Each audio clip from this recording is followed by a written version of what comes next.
The morning they gave Marin Ashby the cave, the sky over the Allegheny Valley was the color of old pewter, and the oaks on the hillside had already turned the deep rust red that meant Pennsylvania winter was not a rumor anymore.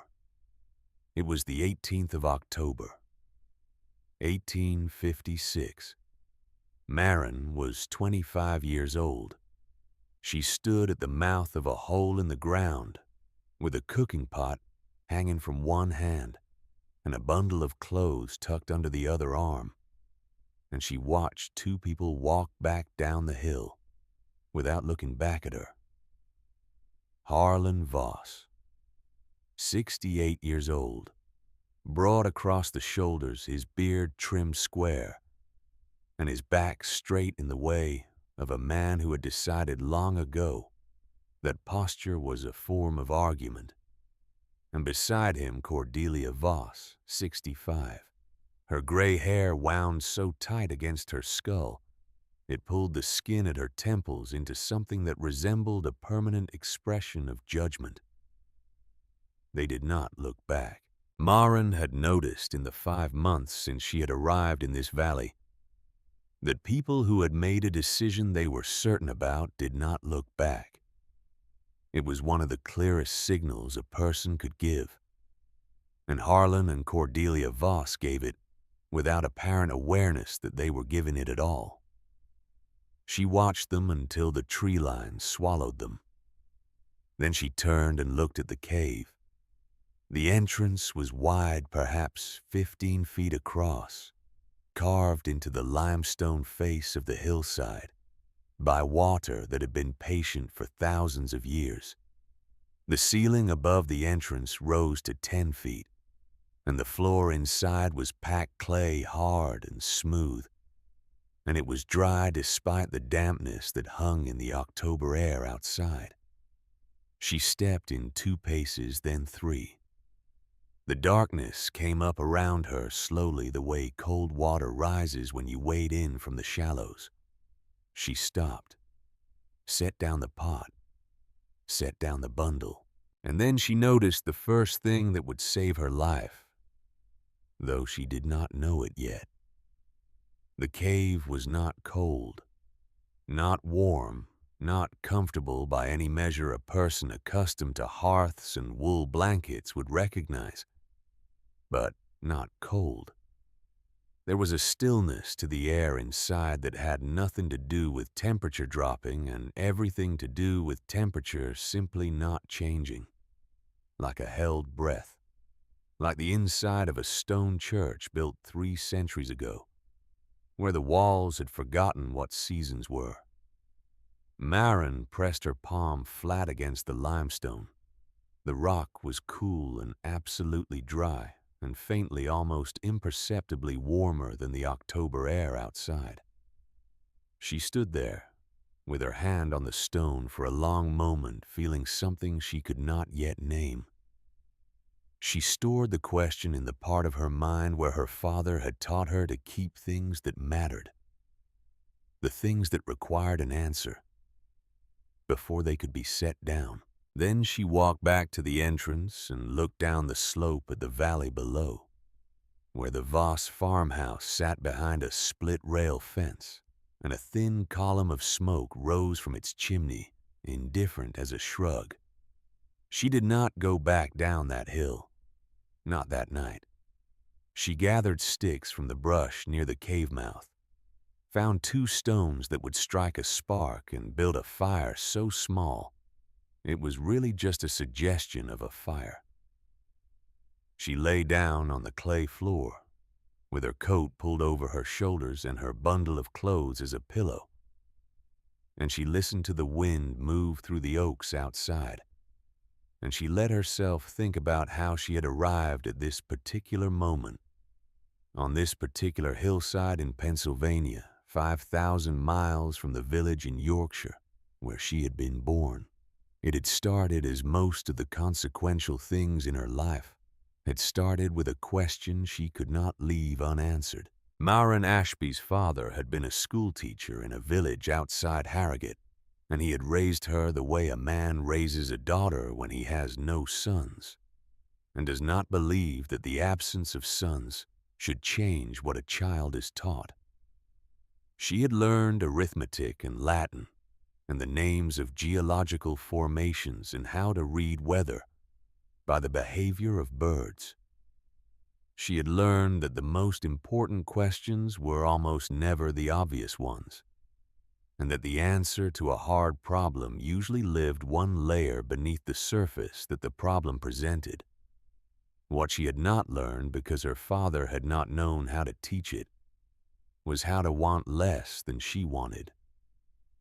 She was 23 years old when Edmund Voss's first letter arrived, forwarded through a cousin who had emigrated to Philadelphia 2 years prior. Edmund was 30 years old, a farmer in the Allegheny Valley of Pennsylvania, the only son of a family that had been working that particular piece of ground for 25 years. His handwriting was careful, and his sentences were precise in the way of a man who had thought about what he wanted to say before he wrote it. He described the valley with the attention of someone who had looked at it honestly. The elevation, the way the hollow held cold air in spring longer than the surrounding hills, the soil composition on the south-facing slopes versus the north, the creek that flooded in April and receded reliably by May. Maren read the letter 3 times. She wrote back asking about the drainage patterns on the east side of the valley, and whether the limestone formations on the hillside above the farm created any useful features for root storage. She was not, she would later understand, writing like a woman being courted. She was writing like a person evaluating a piece of ground she was considering spending her life on. Edmund Voss wrote back within the week. He answered her questions about drainage and limestone with evident delight. The delight of a man who had never received this particular type of response to a letter of courtship, and found that he preferred it enormously to the type he had received before. They wrote to each other for 8 months. Maren's mother thought it was reckless. Her father asked careful questions about Edmund's answers and nodded slowly at some of them, and asked follow-up questions about others. The follow-up questions were his form of approval, and Maren recognized them as such. On the morning she left for Liverpool to board the ship, her father stood with her at the edge of the road and did not say he was proud of her, because that was not how he expressed himself. He said, "You ask the right questions. Pay attention to what you find when you get there." She had intended to. The crossing took 41 days. Maren spent the first week learning the rhythms of the ship, the way the deck moved beneath her feet, the hierarchy of the other passengers, which sailors would answer questions and which ones would not. By the 3rd week, she had made herself useful in the sickbay where 3 children and an elderly man from Bristol had come down with fever. She did not know medicine with any technical precision, but she knew how to be calm and how to be useful, which turned out to matter more than technical precision in the confines of a ship's sickbay. She arrived in Philadelphia on a morning in May of 1856, when the air smelled of river water and coal smoke and the particular density of a city that has been accumulating human purpose for a long time. Edmund Voss was waiting at the dock. She recognized him from the description he had given of himself in his 3rd letter, which she had committed to memory the way she committed to memory things that would be important later. 30 years old, brown hair, a scar along the left jaw from a fence post when he was 12, medium height, medium build. He was thinner than medium. His cheekbones cast shadows when he walked toward her with his hat in his hands. and his face arranged into the expression of a man trying to look healthier than he felt she could see the effort the arrangement required. When he lifted her traveling trunk into the wagon, he breathed hard afterward for longer than a man his age and size should have needed to. She did not say anything. She had learned from watching her mother that there are things a woman notices about a man and chooses to carry quietly, at least at first, because pointing them out too soon accomplishes nothing except making the man feel seen in ways he is not ready for. She stored the observation in the same careful place where she kept the question about the cave years before the cave existed as a question. The drive to the valley took most of the day. Edmund talked about the farms they passed and the history of the land and the particular qualities of the soil in different parts of the valley. And Maren asked questions that pleased him and noted things he said that required follow-up, and watched the Pennsylvania landscape reveal itself around her with the honest, assessing attention her father had taught her.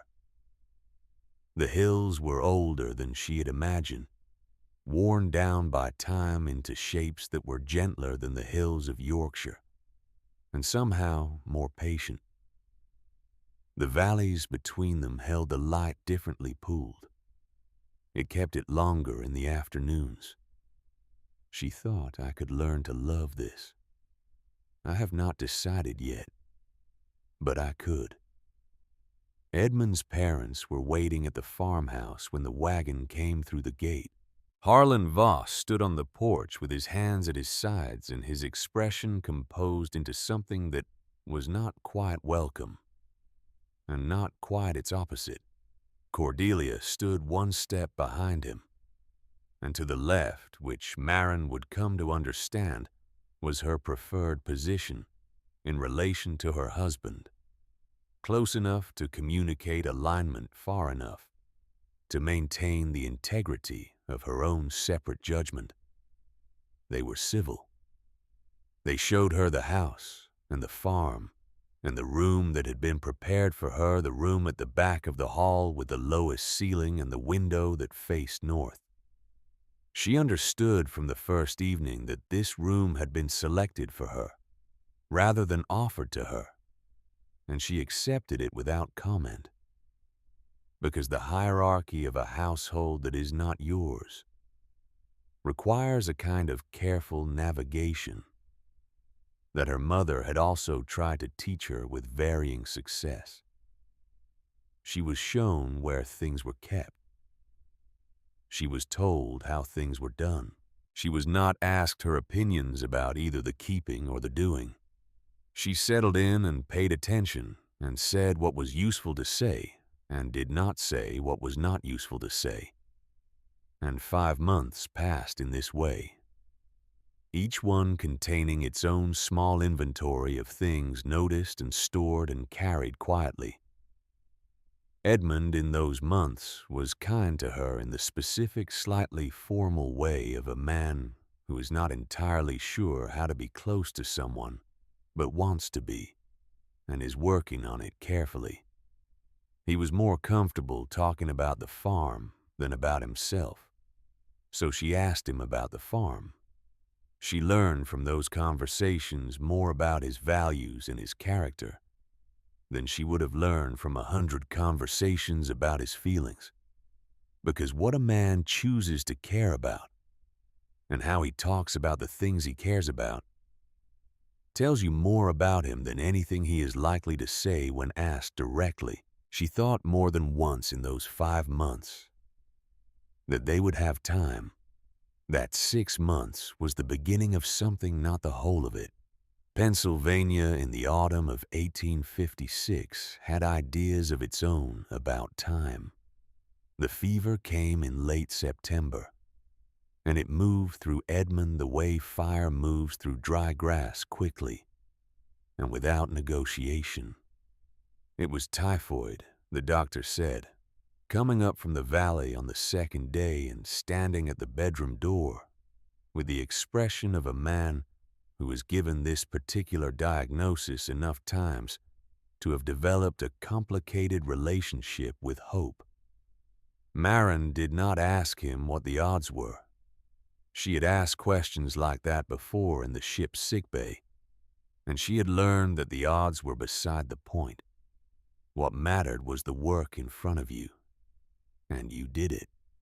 She sat beside Edmund for all 12 days. She pressed cool cloths to his forehead and spooned broth between his lips when he could manage it, and held his hand through the nights when the fever spiked and he talked without knowing what he was saying. In those long nighttime hours with the sound of the autumn wind moving through the oaks outside and the oil lamp casting its unsteady light across the walls, she learned more about Edmund Voss in 12 days of delirium than she had in 6 months of careful, deliberate conversation. He talked about a horse he had loved when he was 8 years old, a gray mare named something she could not quite catch.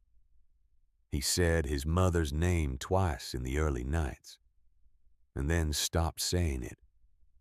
He talked about the south field and the particular problem of the clay layer 3 feet down that held water in wet years and cracked in dry ones. And he talked about it with such specific technical frustration that Marin found herself nodding along as if taking notes. On the 9th day he looked at her, not through her, not past her, not with the unfocused gaze of the fever. He looked at her with eyes that knew exactly where they were. And he said clearly, and without confusion, "I'm sorry I didn't write more truthfully." Marin pressed his hand. She told him not to be sorry. She meant it, and she also understood that there was a great deal contained in that sentence that she did not yet have the full inventory of, and that the inventory would matter later. He died on the 12th day in the gray hour before dawn, when the darkness outside the window was at its most absolute, and the birds had not yet begun to consider the possibility of morning. Marin sat with him in the silence after, in the particular quality of stillness that a room takes on after it has held a life and then released it. She stayed for what felt like the right amount of time, which she judged by something that had nothing to do with clocks. Then she went downstairs to tell Harlan and Cordelia what they had both been bracing themselves to hear since the fever started. Harlan received it standing at the window looking out at the pre-dawn dark. He said nothing for a long time. When he finally spoke, it was to ask whether Edmund had said anything in his last hours. Marin said he had not. This was not entirely true. Edmund had said a great deal in his last hours, including the thing on the 9th day, but some things belonged to the dead, and Edmund had not meant for his parents to hear what he said to her. Cordelia received the news with her eyes closed and her hands folded in her lap, and her mouth pressed into a line that contained everything she was not going to say. She did not move toward Marin. She did not speak. The funeral was held 3 days later at the small white church at the bottom of the valley, where Reverend Aldous Crane stood at the pulpit and read the words he had read too many times over too many coffins. He was 55 years old, with the careful face of a man who has spent decades listening to people in their worst moments and learned to keep his own reactions where they would not interfere with his usefulness.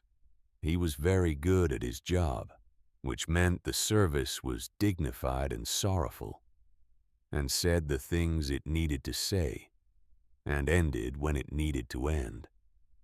Marin sat in the front pew in a black dress borrowed from a neighbor woman who was 2 inches taller and a generation older. Cordelia sat 1 seat away from her, and the empty space between them on that pew was more eloquent than anything said at the service. It was in the churchyard afterward, while the remaining warmth of September made one last argument against the coming cold that Dorothea Holt appeared at Marin's left elbow. Dorothea Holt was 45 years old and the wife of the man who ran the grain cooperative, which meant she occupied a position in the valley's social structure that she had decided somewhere along the way was equivalent to moral authority.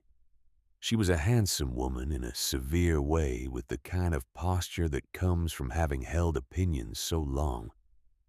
They have calcified into the spine. She wore a dress the color of a bruised plum. She spoke with the practiced sympathy of someone who has learned that pity and cruelty can be delivered in the same sentence if the sentence is carefully constructed.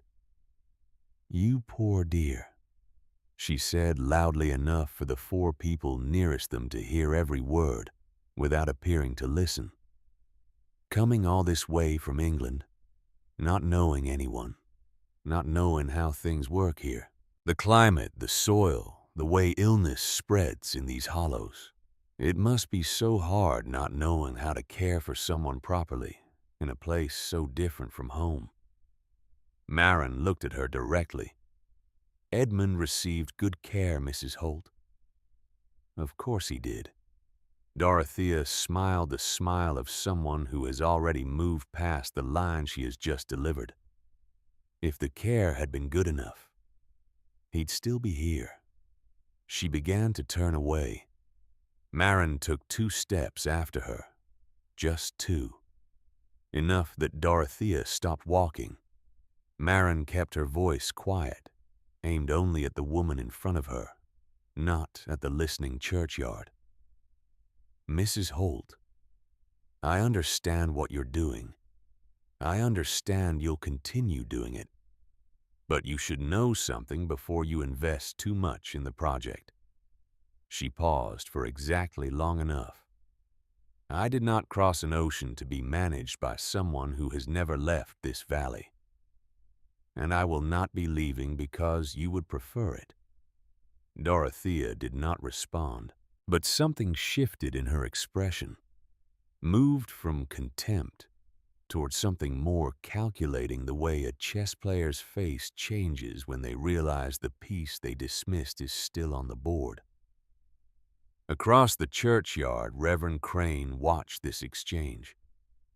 He was too far away to hear the words, but he was close enough to see that the younger woman had taken 2 steps toward the older one rather than away, and something in him made note of that. 3 days after the funeral, Harlan Voss came to the door of Marin's room. He did not sit down. He stood with his hands at his sides and his beard trimmed square, and his pale blue eyes carrying the particular flatness of a man who has already decided what he is going to say and sees no reason to soften it. He set 2 pieces of paper on the small table beside the door and explained the situation with the efficiency of a man who considers efficiency a virtue, regardless of what it is being applied to. The first paper was a property document. Edmund had died without a will. Under Pennsylvania law, the farm, the house, the livestock, the equipment, all remained with the Voss family. Edmund had known the law. He had never been prompted to make other arrangements. Harlan left that last implication in the room without naming it, the way you leave a piece of furniture that has always been there. Marin looked at the document. She looked at Harlan's face. She did not say what she was thinking, which was that a father who loved his son might have once in 30 years of watching that son grow into a man who wrote letters across an ocean to a woman he wanted to build a life with, mentioned the value of a will. She did not say it because saying it would accomplish nothing except satisfying a feeling that did not deserve satisfaction. She looked at the second paper. 5 acres of hillside, mostly rock, with a cave that old Silas Red had once described to the valley's newcomers as being good for root vegetables, and not much else. This was her inheritance. This was Edmund's provision for her, as interpreted by the people who controlled what Edmund's provisions would look like. Then Cordelia spoke from just behind Harlan's shoulder, and Marin realized she had been standing there the entire time, without making a sound, which required more skill than it appeared to require. "We'll give you until spring," Cordelia said. "If you can make something of it, it's yours. If you can't, we'll buy the land back at fair value." A pause that lasted exactly long enough to make its meaning clear. "Which is nothing," Marin said. "I understand," Marin said. Harlan picked up the papers and left. Cordelia followed. Neither of them looked at her as they went. Marin sat on the narrow bed for a long time after they were gone. She thought about the second paper, about the 5 acres of hillside and the cave at the back of it. And she thought about the thing she had noticed when she pressed her palm against the limestone, the first time she had looked at it during the weeks before Edmund got sick. She had gone up there once on a Tuesday afternoon in August when the summer was at its heaviest, and the valley felt like it was holding its breath. She had stood at the entrance and felt the cool air moving from the interior, and pressed her hand to the wall, and felt what she felt.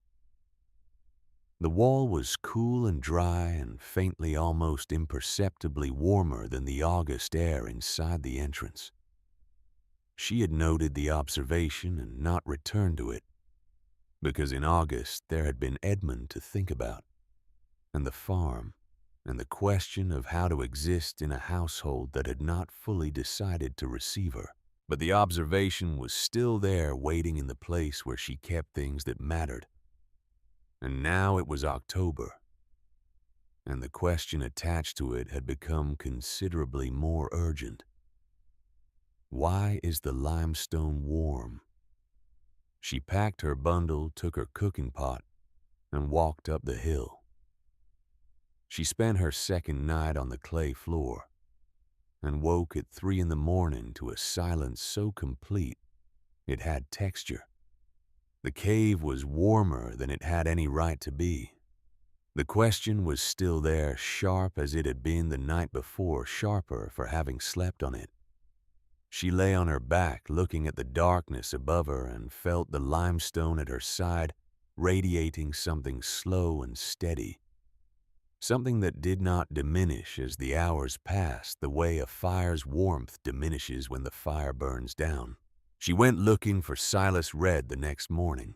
She had heard his name mentioned twice in her 5 months in the valley, once by Edmund, who had described him as the oldest man in the county and possibly the most knowledgeable, and once by Harlan, who had mentioned him in passing in a way that contained a respect Harlan did not often distribute freely.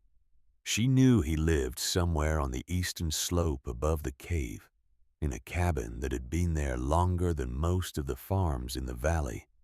The path to his cabin was not a path so much as a series of suggestions left by decades of one man's feet moving through the same forest in the same direction.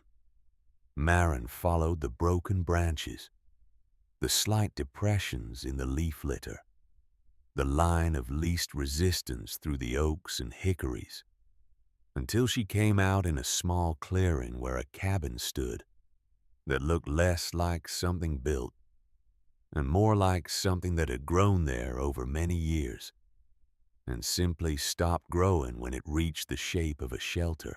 Silas Red was sitting outside on a section of log mending a trap. He was 83 years old and looked it the way very old trees look their age, not diminished, but concentrated, all the essential qualities refined down to something dense and particular. His beard was white and reached his chest. His clothes were patched so extensively that the patches had become the primary material, the original cloth reduced to a kind of suggestion running through the repairs.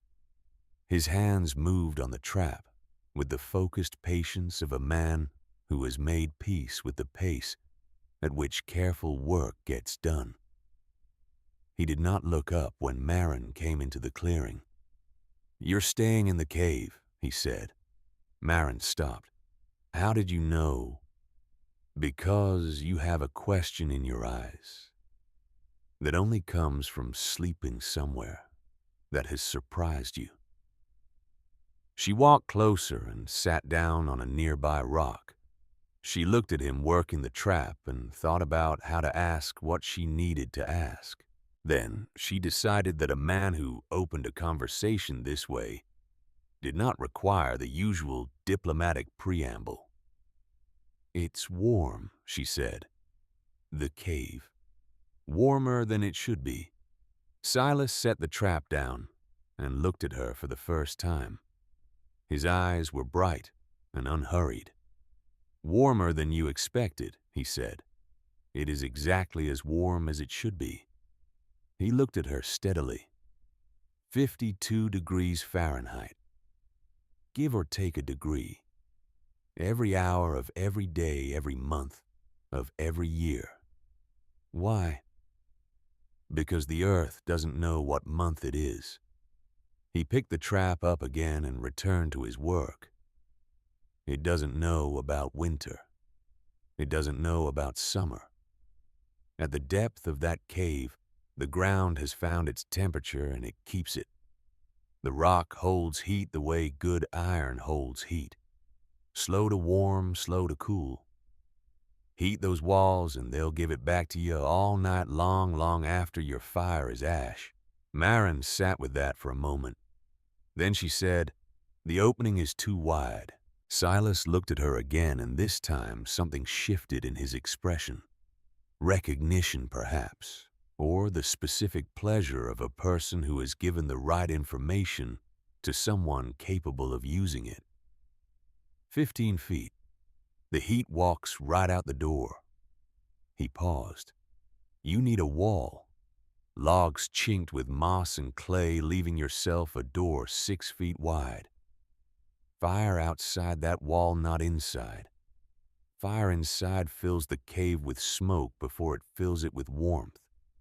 And smoke will kill you before cold gets the chance." Another pause. "The fire goes just outside the entrance, positioned to push heat inward. Flat stones arranged in a curve to catch that heat and reflect it back the way a mirror works with light." She listened to all of it and kept it in the same careful place where she had put the question the previous night, and the question the night before that, and all the other questions she had been carrying since May. Then she said, "You've lived in that cave." It was not a question. He looked at her as if he understood why it was not a question. 4 months, he said. "Winter of 1816, when this cabin burned and I had nothing else to go to." He set the trap down again. "I was warmer than I'd been in any structure I'd ever built." He looked out at the clearing for a moment. "Warmer than I deserved to be some nights." The clearing was very quiet. A jay called somewhere in the trees and then stopped. "I'll help you build the wall," Silas said. "Not because you've asked me to, because it's the right thing to do before I die." And at 83, a man starts thinking carefully about what he wants to finish before the accounting is due. He stood up his joints, registering audible complaint about the decision, and reached back inside the cabin door for a second coat. "Come back tomorrow morning," he said. "Bring that cooking pot. We'll start with the wall." Marin walked back through the forest with the path, making slightly more sense in both directions. Now, the way a path always makes more sense after you have walked it once and know that it goes somewhere. When she reached the edge of the tree line and the hillside opened up below her, she could see the Voss farmhouse in the middle distance. with its thin column of smoke rising from the chimney into the pale October sky. She thought about Edmund lying in the ground 3 miles to the south. She thought about Harlan and Cordelia in that house, deciding each morning that they had done what was required and nothing more. And she felt something that was not quite anger and not quite grief, but something between them, something that had the clarity of both without the paralysis of either. The particular kind of clarity that arrives when you understand exactly where you stand and decide to stand there anyway. She went back up to the cave. She rebuilt the small fire near the entrance and sat inside where the darkness was beginning to feel less like an absence and more like a quality of the stone itself, like something the limestone held along with its warmth.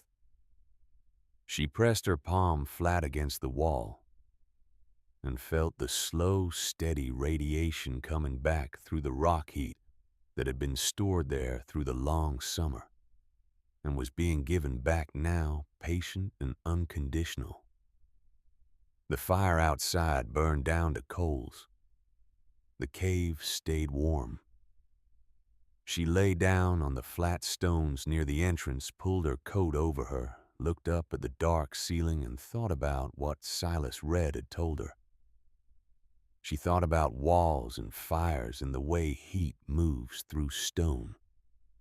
She thought about the question she had carried up the hill with her from the beginning, the one she had first asked when she pressed her palm against the limestone and felt what the earth was offering.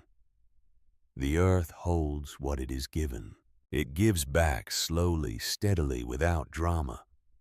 It does not care about the seasons above it. It keeps its temperature and it keeps its silence, and it keeps whatever has been stored in it, and it waits. Marin Ashby intended to do the same. She closed her eyes. Outside, the October wind moved through the rust-red oaks in the valley below, held its yellow lamplight in the gathering dark, and the limestone around her held its warmth, and she slept. The wall went up in the first 2 weeks of October, and Marin's hands bled on the 3rd day, and on the 7th day, and again on the 11th. And each time she wrapped the cut in a strip torn from the hem of her oldest petticoat, and kept working because the cold coming down from the Allegheny ridgeline did not care about her hands, and neither did the calendar. Silas Red came every morning. He climbed the hill slowly without complaint, in the particular way of very old men who have made a private arrangement with their own bodies about what will be asked and what will be given. He carried the small axe he had sharpened the night before, and occasionally a second tool, a draw knife or a hand drill or a length of good rope selected with the precise instinct of someone who has done enough physical work over enough decades to know what the next day will require before the next day has arrived.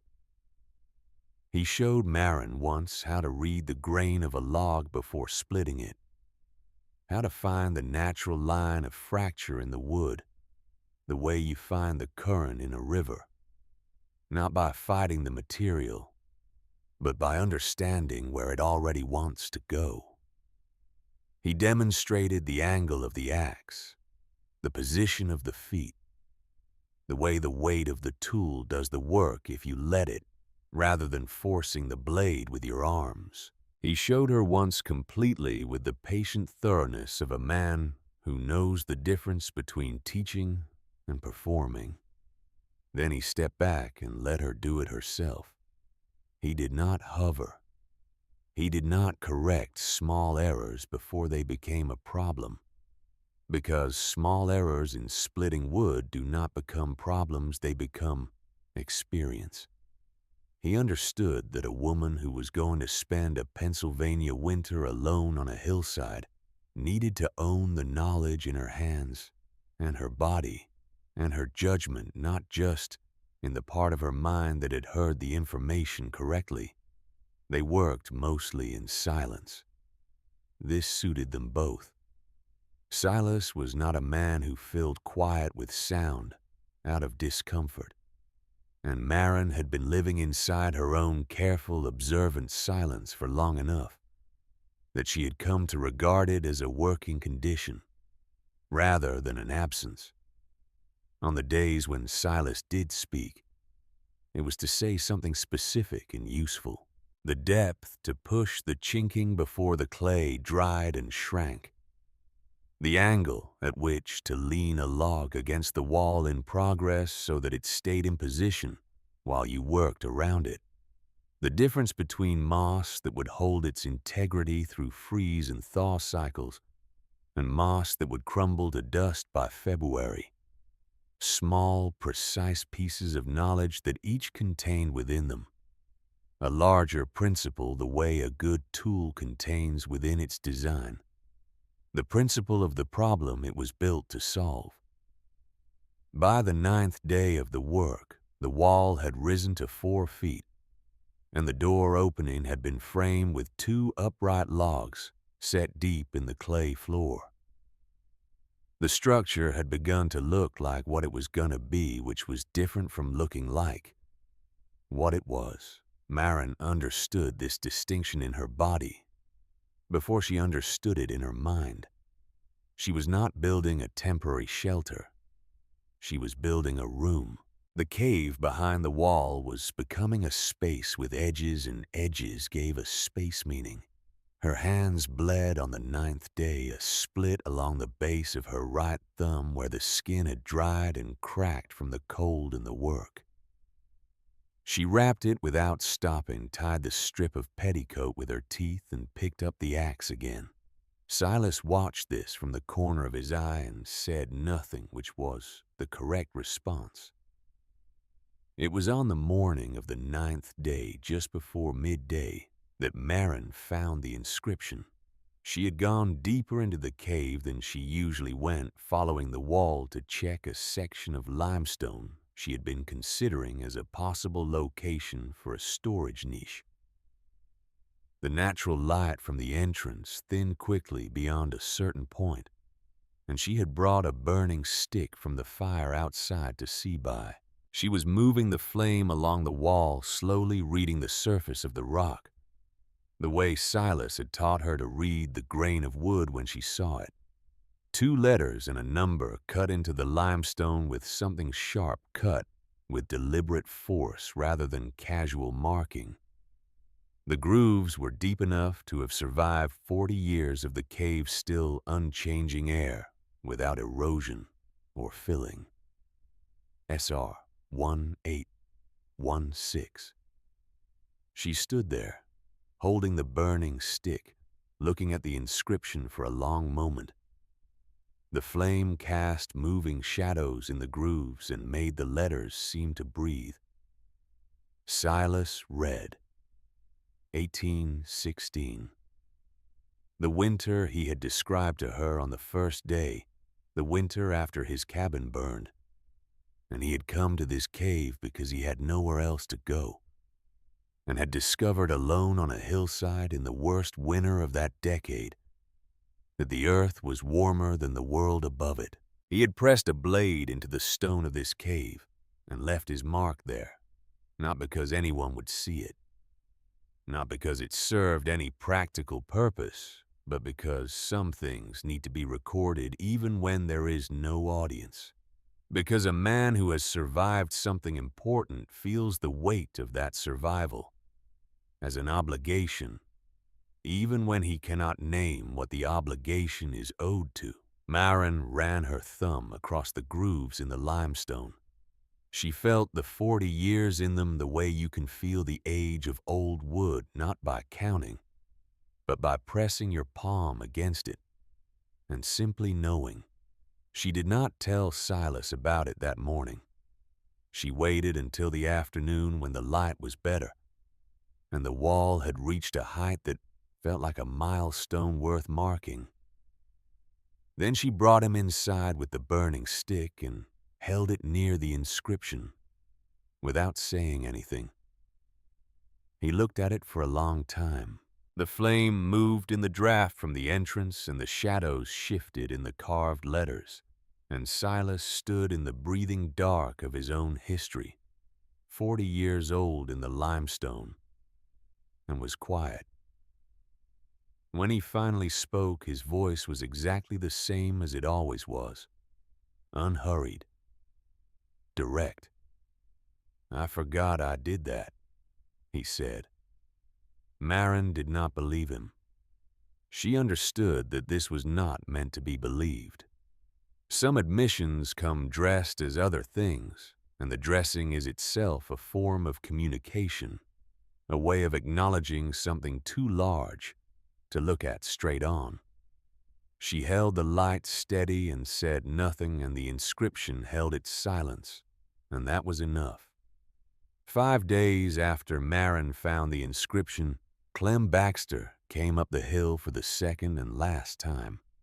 He came in the early morning without announcement, carrying a cloth-covered basket that was almost identical to the one his mother had sent the first time. Bread, cheese, a jar of something preserved. He set it down at the entrance and stood looking at the wall, which had grown considerably since his last visit. The door frame was in place. The upper section was nearly complete. The structure had acquired in the days since he had last seen it the unmistakable quality of something that was gonna hold. He looked at it for a long time. "My mother wanted to send more," he said finally. "She would have come herself, but—" He stopped. Marin waited. "She didn't think it would be wise," he finished. Which was honest, and she respected the honesty of it. She heated water over the fire and made tea from the dried mint she had gathered on the hillside, and they sat at the entrance in the pale October light, and Clem asked more questions about the wall and the fire arrangement and the way heat would move through the completed structure. His interest was genuine. He was the kind of young man whose curiosity was still stronger than his caution. And Marin thought that in 10 years, once the valley and its pressures had worked on him long enough, the caution would likely win. But it had not won yet. He stayed perhaps an hour. When he stood to leave, he looked at the wall one more time, and then at Marin, and his open face was working through something that cost him something to say. "I won't be back after this," he said. "You probably know why." "I know why." He nodded. He picked up the empty basket. "I'm not going to repeat things people say about you," he said. "That much I can do." He meant it. She believed he meant it, and she watched him go back down the hill with the basket and his honest, limited offer. And she did not resent the limitation. She had learned enough about the valley's geometry to understand that Clem Baxter was caught in a structure that had been built long before he arrived in it, and that navigating that structure required choices that were not simple choices, and that blaming him for the choices he made inside that structure was a form of willful misunderstanding of how structures work. She returned to the wall. There were 6 more courses of logs to lay before it reached its finished height, and the chinking on the lower section needed a second application of clay before the temperature dropped below freezing. She had work to do. The wall was finished on the first day of November.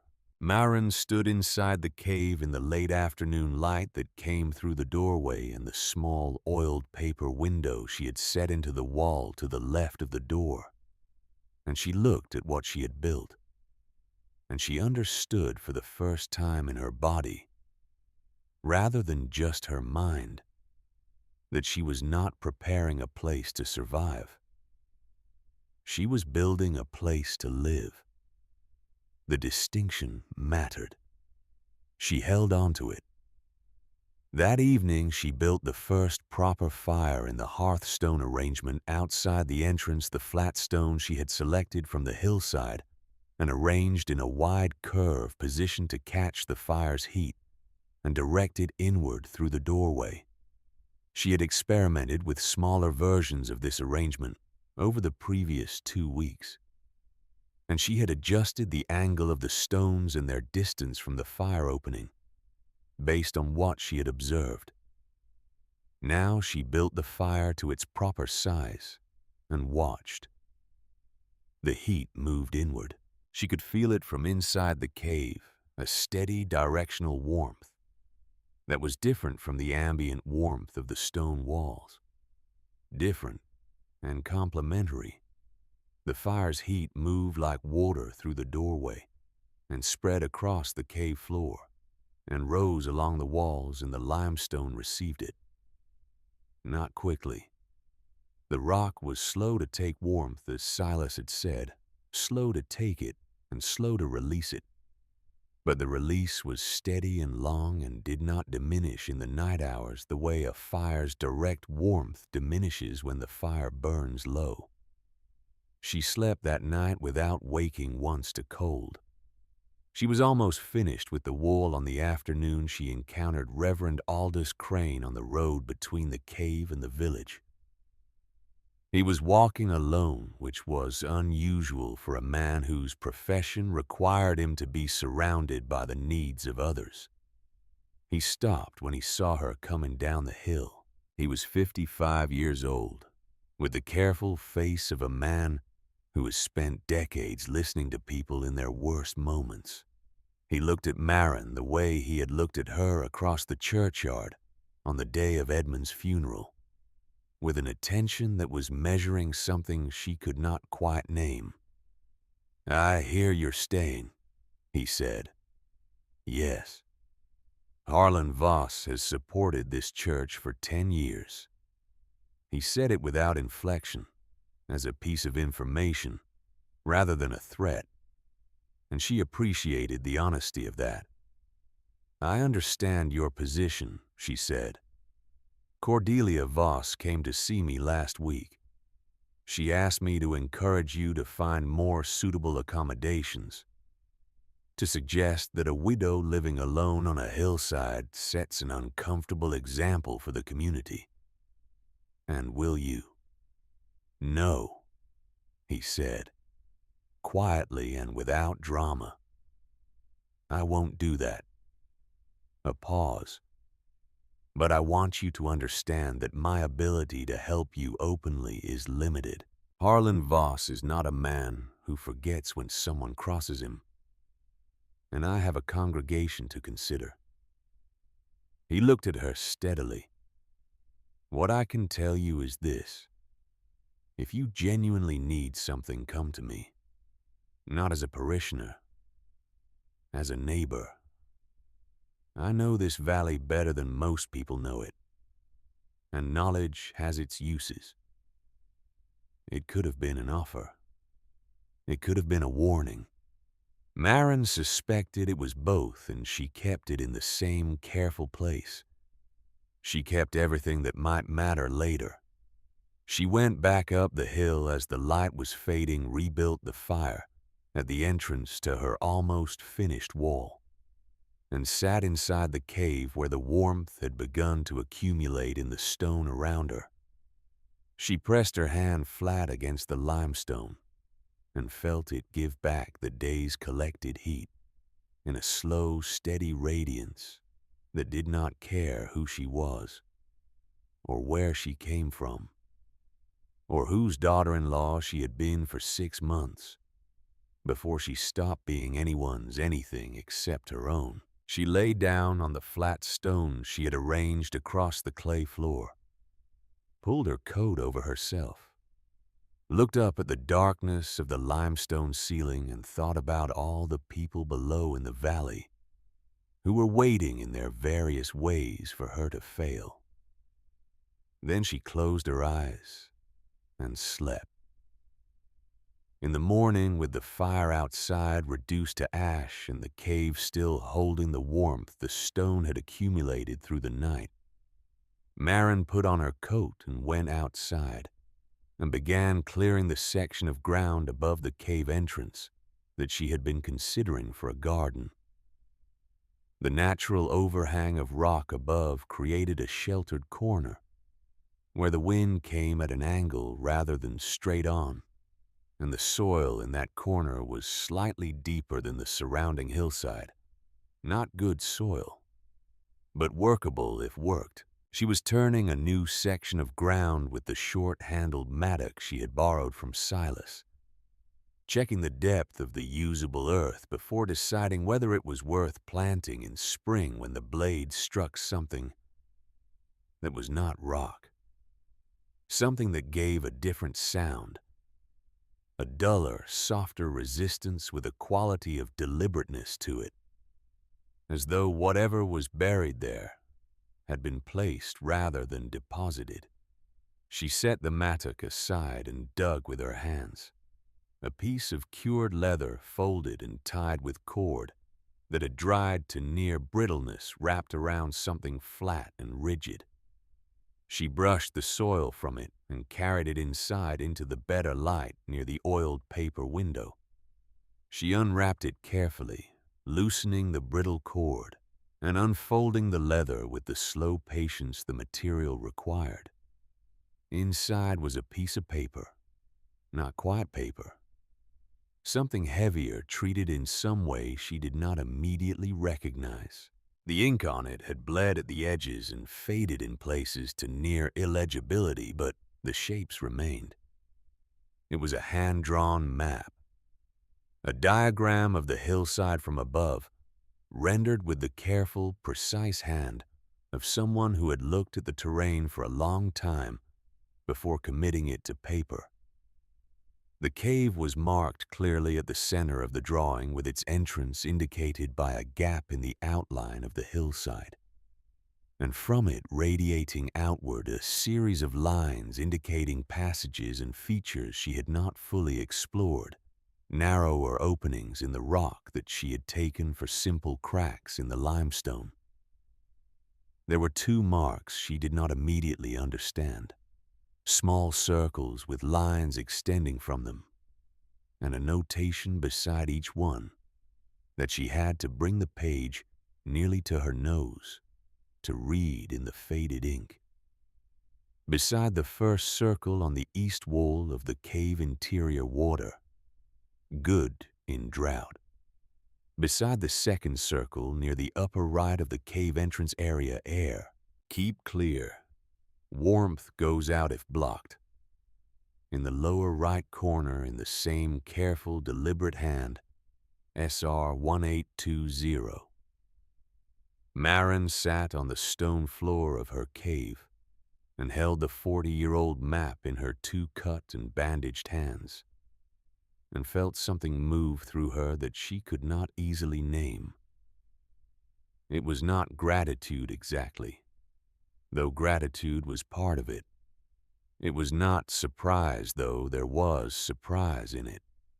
It was closer to the feeling of being handed a letter that was written before you were born, by someone who did not know you existed, who wrote it anyway because they understood that need does not wait for a specific recipient, that the future contains people who will require what you know, even if you cannot see their faces or learn their names. Silas Red had buried this map in the spring of 1820, 4 years after he had carved his initials into the limestone. 4 years in which something had changed in his life that had turned the act of carving his initials into the act of drawing a map and burying it in the ground above the cave entrance for whoever came next. She folded the map carefully and put it inside her coat close to her chest and went to find Silas. He was lying down when she arrived at his cabin. In 3 weeks of morning work, he had always been outside waiting when she came up the path already wearing his coat. already thinking about the next task. Seeing him horizontal on the narrow rope bed with a blanket pulled to his chest rearranged something in Marin's understanding of the situation she was in. It rearranged it quietly without announcement, the way important realizations tend to arrive as corrections to assumptions that had been operating below the level of conscious thought. She put the map in his hands without speaking. He looked at it without sitting up, turning it to catch the thin light from the small window. His bright eyes moving across the faded lines with the recognition of a man encountering his own handwriting from a long time ago. "I put it there in the spring of 1820, he said. His voice was exactly the same as it always was. After my daughter died that winter, she was 16 years old. We had a house good walls, but we ran short on wood, and I didn't know about the caves then the way I should have. I learned too late what I should have learned earlier." The cabin was very quiet. Outside, the November wind moved through the bare branches with a sound like distant water. "I thought someone would need it," Silas continued. "Someone who would come to that hillside after I was gone and not know what I knew. I wanted to leave what I'd learned somewhere. It could be found." Marin looked at him. "You've been waiting 36 years. The earth is not in our hurry," he said. "I learned to match my pace to it." His breathing was audible in a way it had not been a week earlier. A slight unevenness at the bottom of each inhale, the sound of lungs that had spent too many winters in a mountain cabin and were beginning to present their accounting. Marin built up his fire before she left. She came back the following morning and the morning after that, climbing to his cabin first before going to her own work, bringing the thick bean broth she made in the evenings from the dried stores she had been accumulating from the valley's end-of-season markets and from the hillside itself, from the late-bearing plants that Silas had shown her in the weeks of their shared work. She brought broth and she stacked his firewood closer to the door where he could reach it without standing, and she refilled his water bucket from the spring below the cabin. He let her do all of this without protest. A man who has lived alone for 50 years and been sufficient to himself in all that time does not accept help easily or without meaning. His acceptance said more about his condition than anything he said aloud, and Marin understood the language of what he was communicating and responded to it practically, without making it into a conversation about mortality that neither of them needed to have. In the third week of November, Dorothea Holt came up the hill. She did not come alone.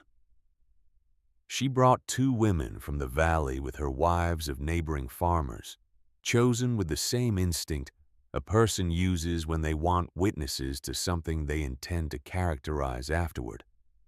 The 3 of them came up the slope in a group, their skirts catching on the dry brush, Dorothea in front with the purposeful efficiency of someone executing a plan. Marin was sitting at the cave entrance doing needlework when they appeared over the rise. She set the needlework in her lap but did not stand.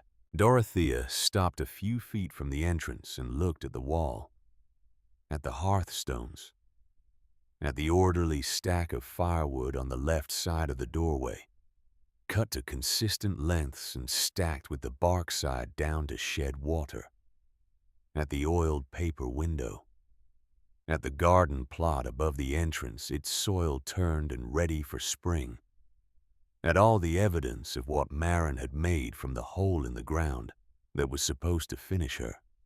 Her face went through several things in quick succession, none of which she allowed to settle into a readable expression.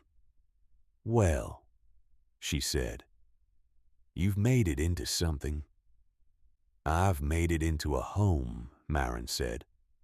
"It's a cave," Dorothea said. "A well-organized cave is still a cave." "A well-organized home," Marin said, "is still a home. Would you like to come inside?" Dorothea did not move, but the two women behind her exchanged a glance, and then the younger one stepped forward, and after a moment the other followed. They came through the doorway and stood on the stone floor and looked around, looked up at the limestone ceiling, looked at the quilts hung across the back section for warmth and privacy, looked at the stored food arranged in the natural niches of the rock.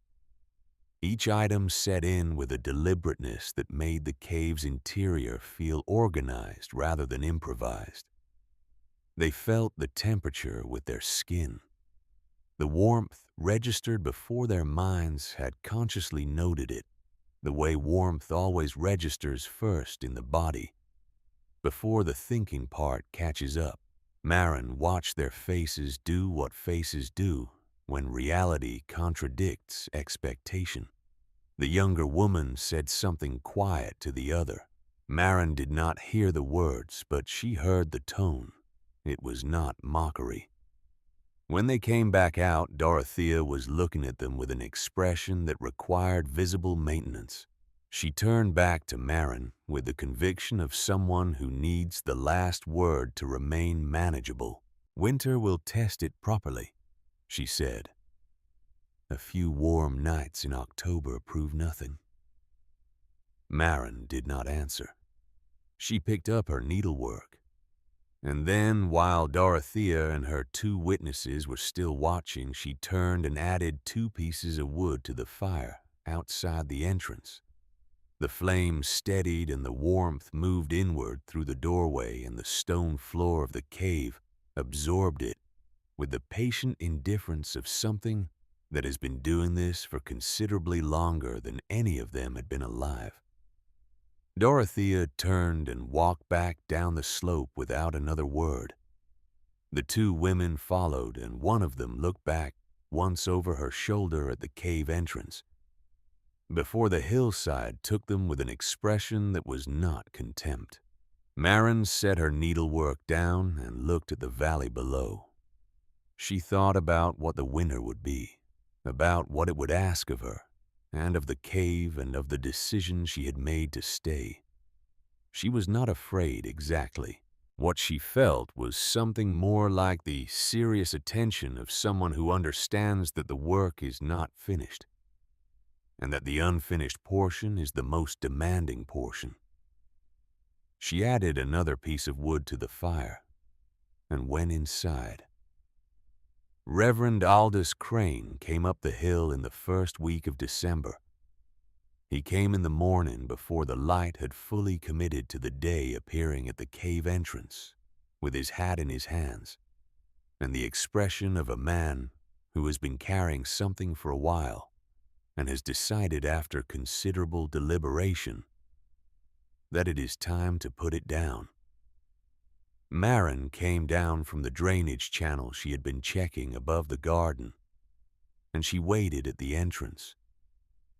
She had learned in her dealings with Reverend Crane that he arrived at the thing he needed to say by a route that could not be rushed, and that the route was part of the thing, not a detour around it. "Cordelia Voss came to see me," he said. "I expected she would. She wants me to encourage you to find more appropriate lodging. She says a widow living alone on a hillside without proper shelter is an embarrassment to the community and to the memory of her son." He paused. She did not use the word embarrassment. She used words that meant the same thing but sounded better. "And what will you tell her?" "I told her I would think about it." He looked at Marin directly. "I've thought about it. I'm not going to do what she asked." He was quiet for a moment, looking at the wall, at the hearthstones, at the orderly evidence of everything the cave had become. Then he looked back at her with the particular attention she had first noticed in the churchyard. "I want you to know something," he said. "I was with Edmund in the nights before he died. Not only at the end. I sat with him through several of those nights when the fever made it difficult for him to be alone. He talked about you a great deal in the way people talk when they are past the point of editing themselves." Marin was still. "He said you asked him in your letters about the soil and the elevation, and whether the hollow drained well in spring." Crane paused. "He said he knew from those questions what kind of person you were, that you looked at a place honestly before you decided whether to love it. He said he knew from those questions that you would be all right here." The morning air was very cold and very clear. Below them, the valley was gray and white with the first serious frost. "He didn't tell me he was ill before I came," Marin said. It was not quite a question. Crane looked at her without flinching. "Edmund told me in the night before his last that he had known he was ill before he wrote his first letter to you. He had known for some time. He chose not to tell you because he was afraid that if he told you, you would not come." A pause. "He said it was a selfish choice. He knew it was selfish. He did not make excuses for it." The valley held its frost and its silence below them, and the fire at the cave entrance burned with its steady, directed warmth. "Cordelia knew," Crane said then quietly. "She has known from the beginning. I think that is part of why she cannot look at you clearly. You are a reminder of a thing she allowed to happen, a thing she could have stopped and did not stop, and has had to live with the weight of that since Edmund died." Marin was quiet for a long moment. She thought about the 6 months in the farmhouse with its north-facing room and its carefully maintained distances. She thought about Edmund on the dock in Philadelphia, thinner than his letters had suggested, breathing hard after lifting her trunk. She thought about all the things that had been arranged around her invisible before she arrived. "It changes nothing about Edmund," she said finally. "He was a good man who made a frightened choice." "Yes," Crane said. "That describes most of us at one point or another." He put his hat back on and walked back down the hill. Marin stood at the cave entrance and watched him go. And when he was gone, she went inside and added wood to the fire and sat on the flat stone near the entrance and looked out at the valley in the December light and felt the limestone warm against her back. She thought about Edmund on the 9th day of his fever, looking at her with clear eyes and saying, "I'm sorry I didn't write more truthfully." He had known what he was apologizing for. He had carried it through 6 months of marriage and 12 days of dying, and he had said it to her when he had the chance. That was not nothing. It was not enough. But it was not nothing, and Marin had enough experience with imperfect things offered honestly to know the difference between those and imperfect things offered falsely. She picked up her needlework and continued where she had left off. Through December, Silas grew quieter. Not dramatically. Not in a way that announced itself with urgency. In the way that serious decline advances when it has made its decision and no longer needs to argue for itself, visible only in comparison to what came before. He was sitting up when Marin arrived on most mornings, which was better than lying down. But his color had changed, and the breath sounds had deepened from the slight unevenness she had first noticed in November to something that occupied more of his effort. She made him eat. She restacked his firewood closer to the door. She filled his water bucket. She said nothing about any of it, Because Silas Red was a man who had managed his own existence with complete self-sufficiency for 50 years and did not require commentary on the condition of his existence now. On one of those December mornings while she was setting his firewood in order, he spoke without prompting from where he sat in his chair by the window. "My daughter's name was Nell," he said. "She had her mother's eyes, brown but with something gold in them that showed in certain light." He was looking out the window at the gray December sky. "She would have been 52 years old this spring." Marin set a piece of firewood in place and did not speak. "I have thought about her every day since 1820, Silas said. "Not with grief exactly, not anymore. More the way you think about something that made you into what you are. Something that changed the angle of everything that came after it." The cabin was very quiet. "I buried the map that spring," he said. "After she died.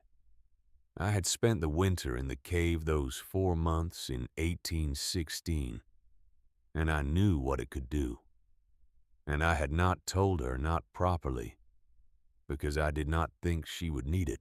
I was wrong about that, wrong."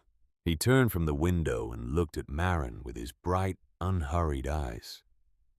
"I have tried since then to tell people what I know, before I am wrong about whether they need it." Marin looked at him. "That's why you helped me." "That's one reason," he said. "The other reason is that you asked the right question." She left his cabin in the early afternoon and walked back down through the bare December forest. And she thought about Nell Red, 52 years old, in another world, with her gold-brown eyes, and her father's knowledge waiting for her in the ground, above a cave she never found. She thought about the shape of what Silas had done with his grief, which was not to put it away, but to turn it into something useful, something that could be handed to a stranger on a hillside 40 years later, and still function exactly as intended. That was a kind of love she understood. Walking home from his cabin one evening in the 3rd week of December, with the temperature dropping fast in the first real bite of what was coming, Marin stopped on the path and stood still for a moment in the gathering dark. The valley below her was lit by the yellow glow from farmhouse windows, small squares of warmth in the blue-gray dusk. Silas's light behind her on the slope, the cave ahead, and below, visible from this angle of the hillside, the Voss farmhouse with its chimney releasing a thin thread of smoke into the still air. A thin thread, not a column. She had noticed it before in the weeks since the cold had established itself. A fire kept small to conserve fuel. She thought about the wood rack on the south side of the farmhouse which she had seen 2 weeks ago, on the road past the property. The rack had been down to the last few rows, perhaps 2 cords remaining where there should have been 6 or 8 to carry a household through a Pennsylvania winter in comfort. She stood in the gathering dark and kept that observation where it needed to stay. Then she walked back to her cave, added wood to the fire in the hearthstone arrangement, braced the door against the cold that had begun to show genuine intention, and lay down on the warm stone floor, with the quilts pulled over her, and the limestone walls giving back the day's accumulated heat in a slow, steady radiation that did not diminish as the night deepened. She thought about the wood rack at the Voss farmhouse. She thought about Cordelia's expression in the north-facing room, about Harlan standing at the window on the morning Edmund died, about all the things that had been left incomplete by intention, or by circumstance, or by the simple, terrible fact of a man dying at 30 years old in the 12th day of a fever that did not negotiate. She thought about all of this for a long time in the warm dark of the cave, with the December wind working at the chinking of her wall, and finding no purchase, and the warmth of the earth giving itself back to her steadily through the stone. Then she closed her eyes. Outside, the Allegheny night settled over the valley. The stars came out above the ridgeline, cold and precise. The thin thread of smoke from the Voss farmhouse chimney rose into the still air and dispersed, and was gone. And in the ground beneath everything below the frost line and below the reach of any winter, the earth held its temperature of 52 degrees and waited with the patience of something that has been waiting since before anyone arrived to give it a name. The 13th of January, 1857, began like a lie. The sky over the Allegheny Valley that morning was the particular blue of deep winter at its clearest. The kind of blue that has no warmth in it at all, but carries such intensity of color that a person standing beneath it might momentarily forget that beauty and comfort are not the same thing. The air was still, completely unnaturally still the way air goes, still when it is gathering itself for something. Maren had gone up to Silas's cabin before first light, as she did most mornings now. She found him sitting upright in his chair, which was itself notable because for the past 2 weeks he had been horizontal when she arrived, and the effort of sitting had become something visible in his face. But on this morning he was sitting straight, and his eyes were clear, and he was looking out the window at the blue sky with the expression of a man reading a document he has read before and does not like the contents of. He heard her come in and did not turn from the window. "Today you prepare," he said. "Tomorrow the storm comes." Maren looked out the window at the clear blue sky. "I know what it looks like," he said. "That is not what it is." She had learned in the months of their mornings together that Silas Redd's readings of the natural world were not opinions. They were the accumulated product of 60 years of paying close attention to a specific piece of ground in all its moods and seasons. 60 years of noticing the things that the sky and the soil and the behavior of animals communicated before the fact, and learning to trust that communication over the evidence of any single sense. He had been wrong in those 60 years, perhaps a handful of times. He knew the difference between being wrong and being ahead of the information. He was not wrong now. She could feel it in the quality of the stillness outside, which was not the stillness of a settled day, but the stillness of a held breath. She left his cabin at something close to a run. The next hours were the most purposeful she had spent since October. She moved through the preparation with the systematic focus of someone working from a list that has been memorized rather than written down, because there had not been time to write it down.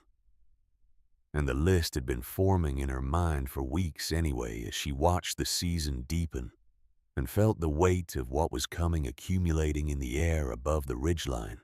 More wood cut and carried inside, stacked against the interior wall of the cave, where it would stay dry regardless of what happened at the entrance. The garden remnants she had been leaving in the ground for last-minute nutrition, pulled and brought in. The water container, a large crock she had acquired in exchange for 3 days of mending work in November, filled twice from the spring below Silas's cabin, and set deep in the cave where the constant temperature of the earth would keep it from freezing. Extra stones heated in the fire and placed near the sleeping area at the back of the cave where they would radiate through the night. The door to the wall checked and the bracing log set into position behind it. Every gap in the chinking she could find pressed with additional clay she had kept soft in a covered bucket near the fire. The oiled paper window checked, and the frame tightened. By late afternoon, the preparations were finished.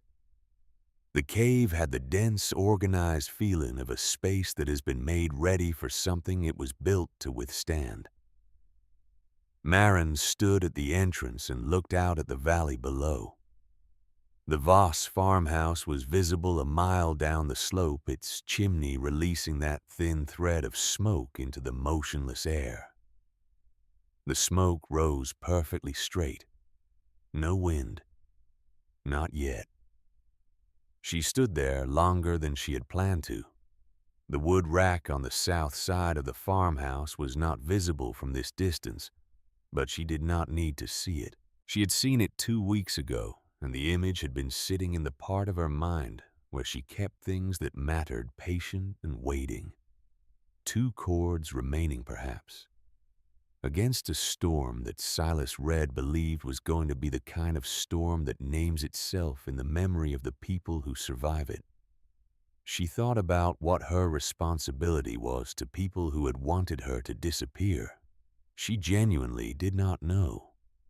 It was not a simple question, and she was honest enough with herself to sit inside the difficulty of it rather than resolve it quickly in either direction. She was not obligated to them. They had given her no claim on their welfare and had sought no claim on hers. They had made their position clear in every way available to them over 8 months. And yet, she went inside. She built the fire up to its full size enough to charge the walls with as much heat as they could hold before she banked it for the night. She braced the door. She lay down on the warm stone floor with the quilts over her, and the cave sealed around her like a held breath. And she thought in the long darkness before sleep about Edmund. Not the Edmund of the last 12 days, but the Edmund of the letters. The man who had written to her about soil drainage and winter elevation, and the way the hollow held cold air longer than the surrounding hills. The man who had stood on the dock in Philadelphia with his hat in his hands, trying to look like a man who was not sick, because he wanted her to come because he was afraid that if she knew the truth, she would not. She thought about what Edmund would have done standing at a cave entrance on the evening before a catastrophic storm, looking down at a farmhouse where 2 people he loved were running out of wood. She knew exactly what he would have done. He was the kind of man who understood that intention and consequence are not the same thing, and that whatever a person had intended toward you does not change what you are capable of doing for them, and does not change what it means about you if you choose to do nothing. She closed her eyes. The storm came at dawn on the 14th of January, and it did not come gradually. It came the way certain truths arrive all at once, and without apology. Marin heard it before she felt it, a sound that began as a low directional pressure in the air, and became within the space of minutes a roar that had weight and intention behind it. She opened the cave door to check the fire, and the wind took the door out of her hand with a force that was personal, that felt aimed and drove snow horizontally into her face with the accumulated fury of a storm that had been building its energy all the way across the open plains before it found the Allegheny Mountains to spend it on. She got the door shut. She set the bracing log back into position. She did not try to open it again that day, or the next day, or the day after that. 3 days inside the cave, while the world outside ceased to exist. The cave held. The wall held. The chinking held against a wind that worked at every gap with the methodical persistence of something that had all the time in the world and no other purpose. The hearthstone fire which she had banked but not extinguished before the storm hit gave her enough coals to rebuild each morning, and the warmth in the limestone walls gave back what the fire had put into them through the long nights with a steadiness that didn't waver. The cave was 60 degrees. Outside, she did not know what it was, but she knew from the sound of the wind and the quality of the cold that pressed through the wall, despite everything she had done to prevent it, that it was the kind of cold that did not negotiate. On the first day, Maren thought about Edmund. On the second day, she thought about her father, about the schoolroom in Yorkshire with its one window and its smell of chalk and old wood, and her father setting her problems that were secretly lessons in something else entirely. Problems in arithmetic that were actually problems in how to look at a situation and find its actual structure beneath the surface it presented. He would have asked careful questions about the wall construction. He would have nodded at certain answers and asked follow-up questions about others, and the follow-up questions would have contained his pride, and she would have known it. On the third day, she thought about the Voss farmhouse. The thought arrived without invitation and stayed without permission. Two people in a farmhouse a mile below with a wood rack that had been low 2 weeks ago, a chimney that had been releasing a thread of smoke rather than a column, which meant a fire kept deliberately small, which meant people managing carefully, because what they had was not enough. She thought about Harlan Voss standing at the window on the morning Edmund died, not speaking, looking out at the pre-dawn dark, with the stillness of a man who has learned to carry things without showing the carrying. She thought about Cordelia sitting with her eyes closed and her hands folded, the thin line of her mouth containing everything she was not going to say. She thought, I do not want them to die. The certainty of it surprised her, not because it was complicated, but because it wasn't. It arrived without the qualification she might have expected, without the resentment or the conditions or the long accounting of everything they had done and failed to do. It was simply true the way the temperature of limestone is simply true without sentiment or interpretation, a fact about herself that she had not known until the moment she knew it. She thought about it for a long time, lying on the warm stone floor, with the storm working at the world outside, and the cave holding everything still and constant around her. And she arrived in the third day of the storm at a clarity that required no further deliberation. If the wood ran out in that farmhouse, no one was coming for them. She was the only one on this hillside who knew it. The storm stopped on the morning of the 17th. The silence that followed fell over the mountain like something physical, a weight and a softness arriving simultaneously. Maren lay still for an hour and listened to the silence deepen and establish itself, and when she was certain the storm had finished rather than paused, she got up and dressed in every layer she owned. 2 wool shirts, her heaviest coat over both, an extra pair of stockings, her gloves, which were not adequate but were what she had. She took the short-handled mattock from its place near the wall. She pushed the bracing log aside and opened the cave door against the packed snow that had accumulated on the other side of it, pushing until the gap was wide enough to put her body through, and she stepped out into a world that had been remade. 8 feet of snow covered everything that had been the landscape 3 days ago. The hillside was unrecognizable.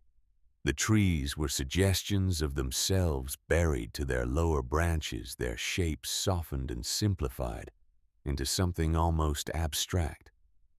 The morning light on the snow was absolute and merciless, a brightness that had no warmth in it, only intensity.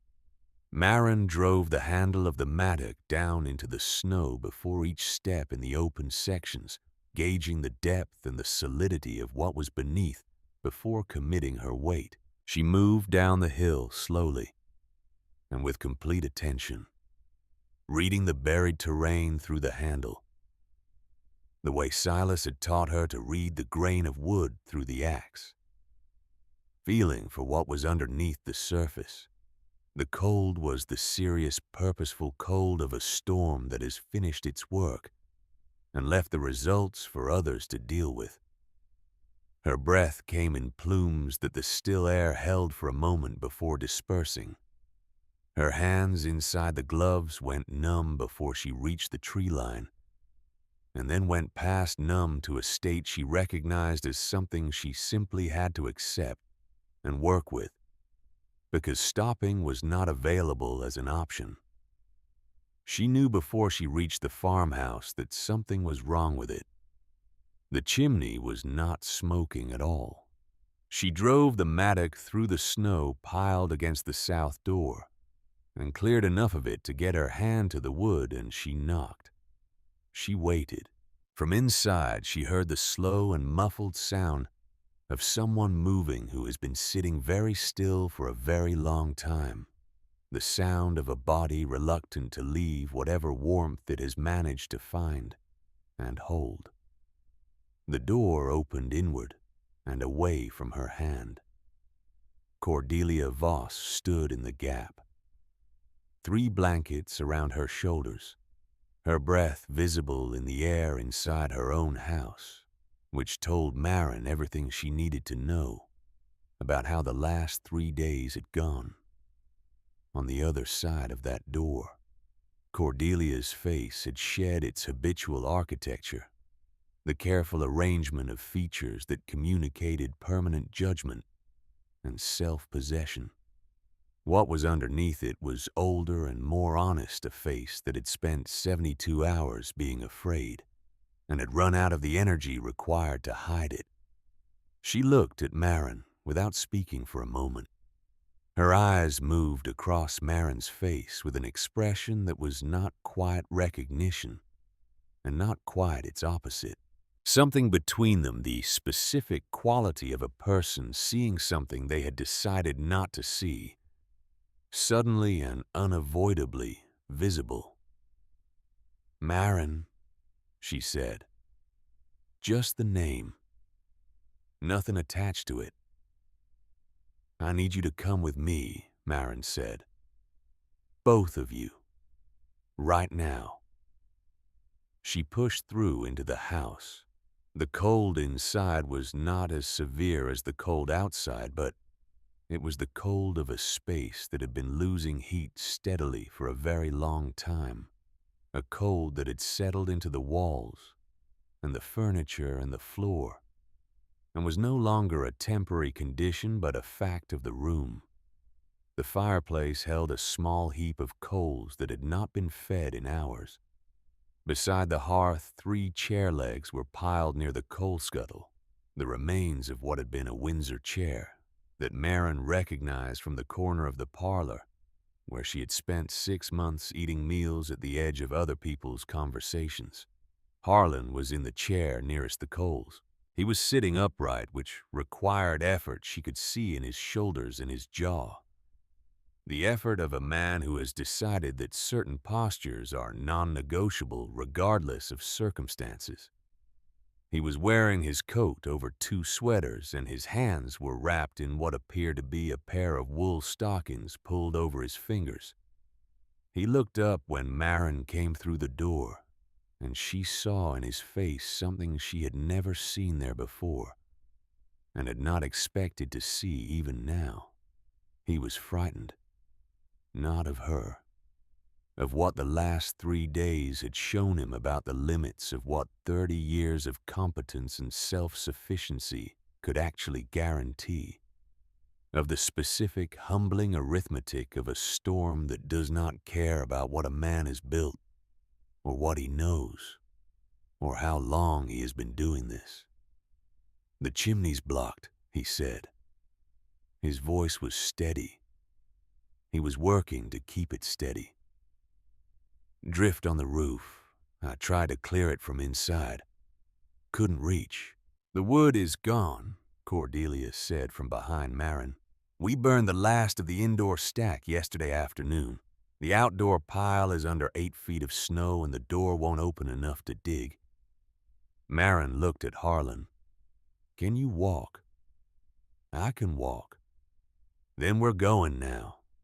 The cave is 20 minutes in normal conditions. Today it will take longer. Dress in everything you have." Harlan did not move immediately. He looked at her with the pale eyes that had never once offered her warmth in 8 months of living under the same roof. And she watched him work through whatever internal negotiation was required.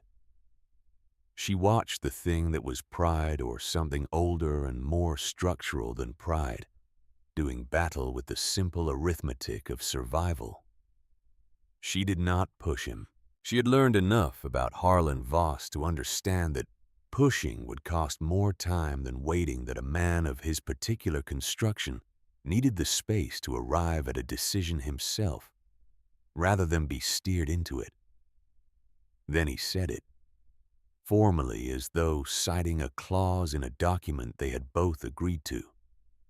"We cannot accept charity from you." Marin looked at him directly. She did not raise her voice. "Harlan, Edmund loved you. I know that because you are who he spoke of in the nights when the fever had him and he didn't know he was speaking. Not with anger, not with complaint. With the plain love of a son who learned what he knew from his father." She paused. "If you die in this house because you will not accept help from me, Edmund will not forgive you for it. And you know that is true." The room was very quiet. The coals ticked softly in the hearth. Outside, the absolute silence of a world buried under 8 feet of snow. Pressed against the walls of the house, Cordelia stood behind Marin and did not speak. And whatever was happening in her face was not visible from this angle. Harlan looked at Marin for a long moment with those pale eyes, and she saw something move through them that she could not entirely name, something that was part recognition and part something older and harder and more difficult to describe. Then he stood up. It cost him something visible, the standing his knees in the cold, and the 3 days of sitting in a house that was slowly becoming uninhabitable. He did not look at her while he did it, but he stood. And he said, without looking at her, in the exhausted voice of a man who had been carrying something heavier than the cold for far longer than 3 days, a name that was not Cordelia's name, a name Marin did not recognize, the name of someone who had existed in Harlan Voss's life before Marin had any claim on knowing him, someone from a room she would never see. She understood in that unguarded moment that he was 68 years old and very tired, and that there were depths in him she had not seen and would not see, and that this was all right. "Cordelia," Marin said quietly, "get your coat."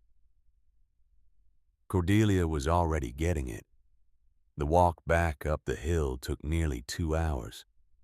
Marin went first, driving the mattock handle through the snow before each step in the uncertain sections, reading the slope beneath the white surface through the handle, finding the firm ground under the soft.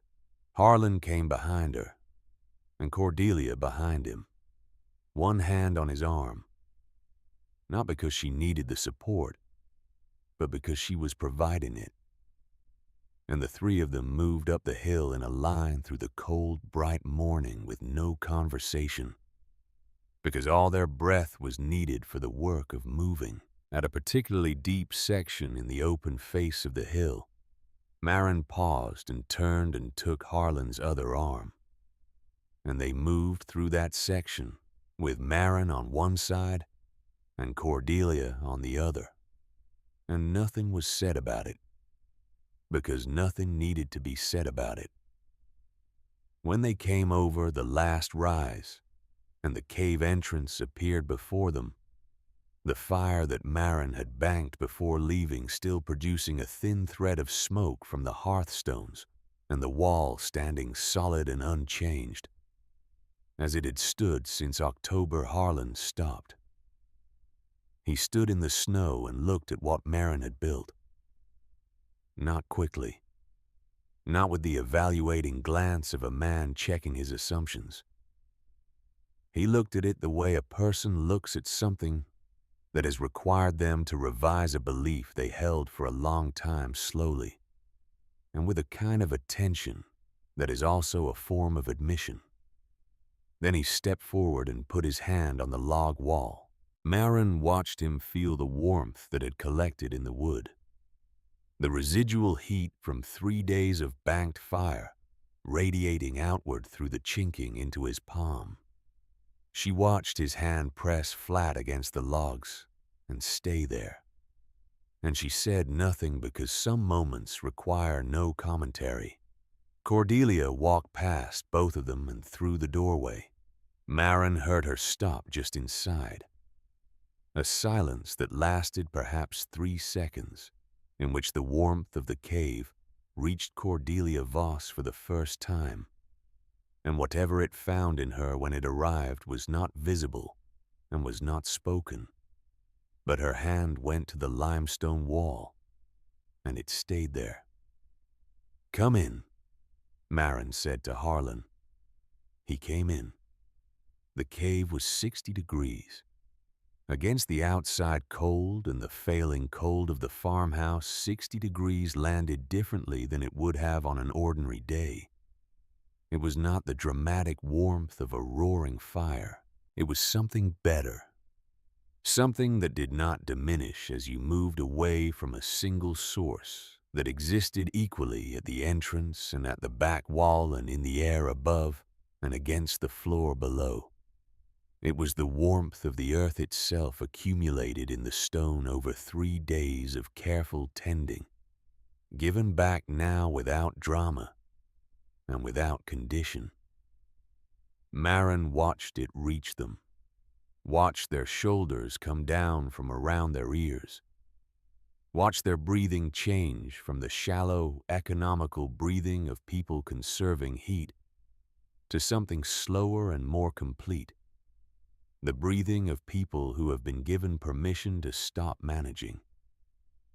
Cordelia's hand stayed on the limestone wall for a long time, and whatever she felt in the stone at that moment in the warmth, the earth had accumulated and was giving back. She kept to herself. Marin built the fire up and heated bean broth from her stores.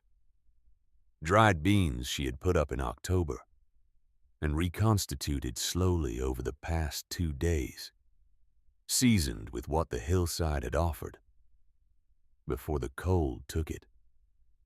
She worked at the small cooking arrangement near the entrance and did not make conversation, because what Harlan and Cordelia needed in that first hour was not conversation but warmth and silence, and the gradual return of the body's confidence in its own continuation. They ate, all 3 of them, sitting on the flat stones Marin had arranged as seating near the entrance. Bean broth from 3 tin cups. Plain food in a plain situation, and nobody said anything false about either. 8 days passed. On the 2nd day, Harlan insisted on contributing to the fire tending, and Marin led him without comment, because a man of his particular construction needs to contribute to his own survival, or the survival becomes a different kind of defeat. He was methodical about it, careful. He tended the fire with the same focused attention he presumably brought to everything he had done well in 68 years of life. And Maren watched him from the corner of her eye and thought that Edmund had learned his thoroughness from somewhere. And now she knew where. On the fourth night, Maren woke in the dark and heard Cordelia crying. It was not loud. It was the kind of crying that has been held back for a very long time and moves through a person quietly, because the habit of containment is stronger than the feeling the way a river moves differently underground than it does in open air. Maren lay still and listened, and did not pretend to be asleep. She did not speak. Some things need to happen without an audience, even when an audience is present. And the kindest thing an audience can do in those moments is to remain completely still and let the thing be what it is without witnesses. In the morning, Cordelia was herself again, which is to say, the composed and careful version of herself, the version with the straight back and the measured speech. But something had shifted at a level below expression, below the surface of the face she showed the world. A door that had been maintained in a certain position for a long time was now in a different position, and the room it opened onto was not yet visible, but the change in the door itself was real. On the 8th morning, Harlan and Maren sat at the cave entrance in the early gray light, looking out at the valley below. The snow was beginning to show the faint blue shadows that meant it was reconsidering its position. The slow, structural reconsideration of something massive that has been still for a long time and is beginning to remember that it was not always this way. Harlan looked at the valley for a long time without speaking. Then he said, "I knew the cave wasn't worthless." Maren turned to look at him. He was looking at the valley, not at her. His hands rested on his knees and his beard needed attention, and he looked for the first time since Maren had known him like a man rather than a position, like someone who had arrived at a moment through a long chain of choices and was finally looking at the chain clearly enough to see where it had bent. "Silas Red came to see us the winter we arrived here," he said. 30 years ago. He came to every new family that first year, those of us who were green enough to need it. He told us about the valley, the water, the soil, which hollows flooded in spring, which hillsides held heat longer into autumn. He told me about the caves on the eastern slope. A pause. He told me about the one you're living in. He described what it could do. Maren said nothing. She waited. "When I gave it to you, Harlan said I wanted you gone. I want you to understand that I am not pretending otherwise. I wanted you to leave and stop being a reminder of what we lost." He looked at his hands. "But I could not give you something that would kill you outright. I could not do that to Edmund's memory, and I could not do it to myself, whatever else I am. The cave was the best I could offer, without losing the face I needed to keep." His jaw moved. "I thought you would try for a week and then go. I did not think you were the kind of woman who would actually do what you did." The morning was very quiet around them. Below, the valley held its blue-shadowed snow in the early light, and somewhere in the bare trees on the lower slope a single bird was reconsidering the possibility of spring. "I was wrong about what kind of woman you are," Harlan said. I was wrong about many things. I am telling you this because Edmund would want me to, and because at 68 years old, sitting in a cave that a 25-year-old woman built from a hole in the ground, I gave her to defeat her. I find I have less patience than I once did for continuing to be wrong about things I could correct. Marin looked at the valley for a while. She thought about all the mornings she had come down this slope and looked at the farmhouse below and felt the complicated weight of existing in a place that was not yet fully willing to receive her. She thought about Edmund writing letters that asked about soil drainage. She thought about Silas pressing his mark into the limestone in 1816, 40 years before she pressed her own hand against it in the dark, and felt what he had felt. "Thank you," she said, "for not giving me something that would kill me outright." Harlan looked at her quickly. It was not what he had expected her to say, and she watched him absorb the unexpectedness of it. And then, for the first and only time in Marin's experience of him, one corner of his mouth moved upward by a fraction. Not a smile exactly, but the muscular memory of one. It changed his face entirely. For just a moment showed her the man Edmund had grown up loving. "You are a difficult woman to have been wrong about," he said. "I've been told," she said. On the day before Harlan and Cordelia returned to the farmhouse, Cordelia came to stand beside Marin at the cave entrance in the late morning. The valley below was showing its bones again through the retreating snow. The dark lines of fences, the bare geometry of the orchards, the familiar shapes of a landscape reasserting itself after the interruption. Cordelia stood with her hands folded in front of her and looked at it. Marin stood beside her and waited, because she had learned over the past 8 days that Cordelia arrived at the thing she needed to say, by a route that could not be rushed. "I was wrong about you from the beginning," Cordelia said. "Not wrong in a simple way. Wrong deliberately. I needed you to be inadequate.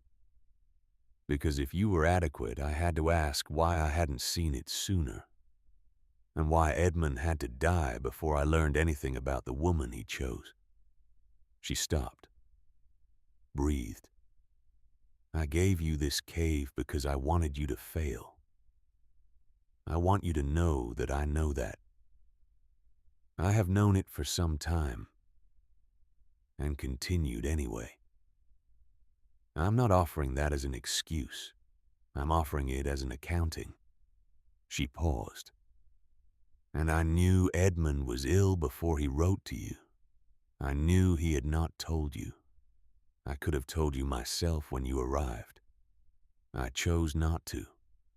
I told myself it was because it was not my place. That was not the real reason. And I have known for a long time that it was not the real reason." Marin was quiet for a moment. She looked at the valley.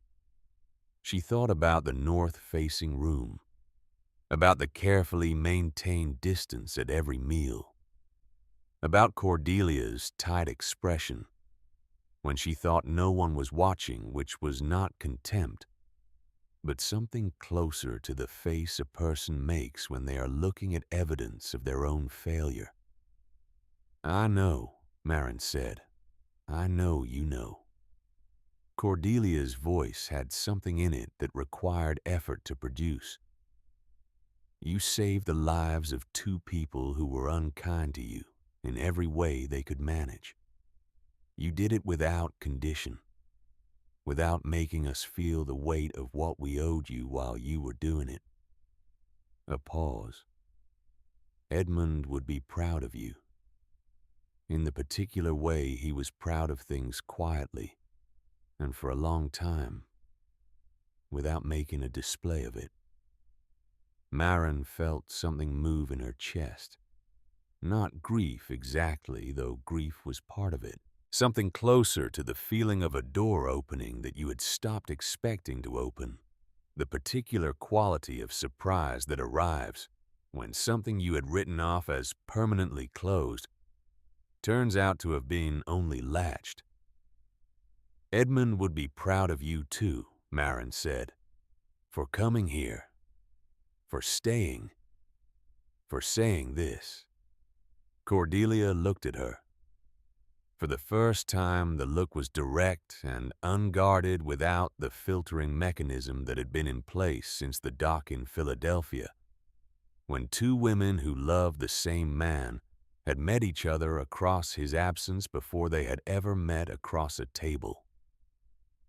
It lasted only a moment, that look, but it was the real thing. "I would like you to come to dinner on Sunday," Cordelia said, "when the roads are clear and the chimney is repaired.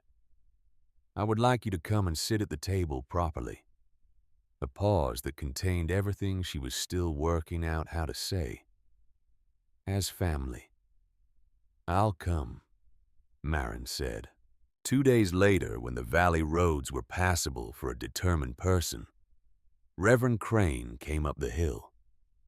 He did not come alone. Clem Baxter was behind him, carrying a bundle of firewood on his shoulder. That was not a courtesy bundle, but a serious load, the kind you carry when you have made a decision about something, and want the decision to be visible before you have to explain it. Behind Clem were two farmers from the valley whose names Marin did not yet know, and they were carrying food and more wood. And they had the general purposeful energy of people who have decided that a situation requires action and have stopped waiting for someone else to take it. Dorothea Holt came too. She came last up the slope that had defeated her confidence 2 months before, and she stood at the back of the group when they assembled outside the cave entrance. Her face was composed in the way of a woman who has arrived at a moment she did not design and is navigating it with the only tools she has, which are the tools of a composed face and an upright posture and the willingness to be present. Harlan came out of the cave. He was steadier than he had been 8 days ago. The cave and Marin's food and the simple fact of not dying had restored something to him. Not the full force of the man he had been at 50, but something workable. Something that stood straight and looked out at the gathering of his neighbors with clear eyes. He did not raise his voice. He did not need to. Marin Ashby walked a mile through 8 feet of snow to bring Cordelia and me out of a house that was killing us. She fed us from stores she built herself from a cave. She built herself from a hillside I gave her because I expected it to defeat her. He looked at the group, and his gaze moved to Dorothea Holt and stayed there for one deliberate moment before moving on. Anyone in this valley who has something to say about this woman should have said it to me 8 months ago. Because that is when it would have mattered. Now it does not matter at all. The morning air held all of it. Dorothea Holt looked at the ground. The two farmers whose names Marin did not know looked at Harlan and then at Marin, and nodded the simple nod of people acknowledging a fact. Clem Baxter set down his bundle of firewood, walked through the group to the cave entrance and carried it inside, without asking permission. The way you carry wood into a neighbor's house when you know you should have been doing it all along. Reverend Crane came to stand beside Marin. He did not speak immediately. He looked at the cave, at the wall, at the hearthstones, at Harlan still standing before the gathered valley, with the bearing of a man who has just said something that cost him and does not regret the cost. "Edmund was right about you," Crane said quietly. He said you would look at a place honestly before deciding whether to love it. I think he meant more than places. He usually did, Marin said. Silas Redd died on the 14th of April, 1857. It was a Thursday and the hillside was running with snowmelt, and the first green was showing on the south-facing slopes. The particular tentative green of things that have been waiting a long time and are not yet certain they have permission. Marin was with him. She had been there since the morning when something in the quality of his breathing had told her, with the same certainty, that Silas had told her the storm was coming 3 months before, that this was the day. He was not afraid. She would not have expected him to be.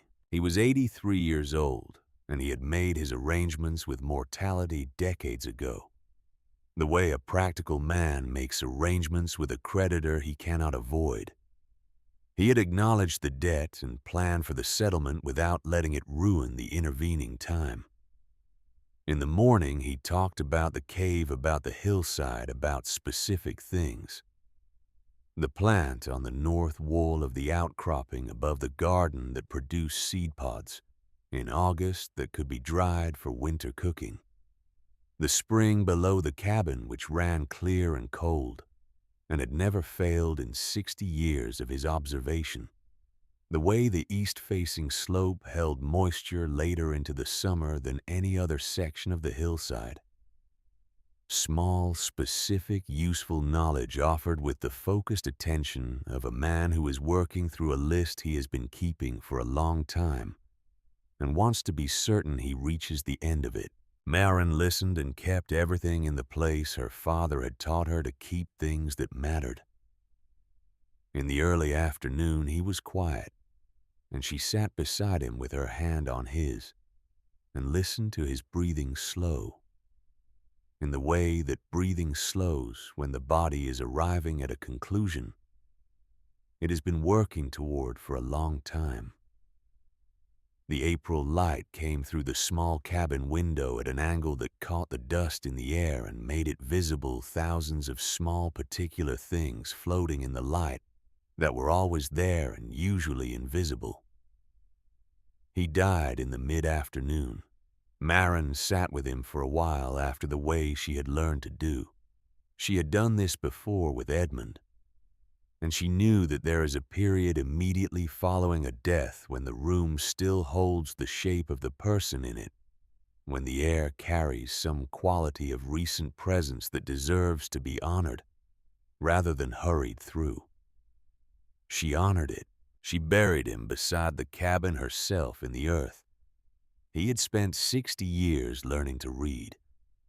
Reverend Crane came through the trees while she was finishing appearing with his hat in his hand, and he stood beside her and spoke the words over Silas Redd's grave that Silas Redd would probably not have requested, but that the living need to say over the dead for their own reasons, as much as for the dead man's.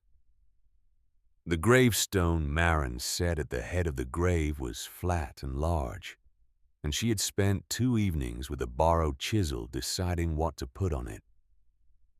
She had thought of too many things and kept reducing them until she arrived at the simplest one, the one he had told her on the first day, the one she had carried every day since.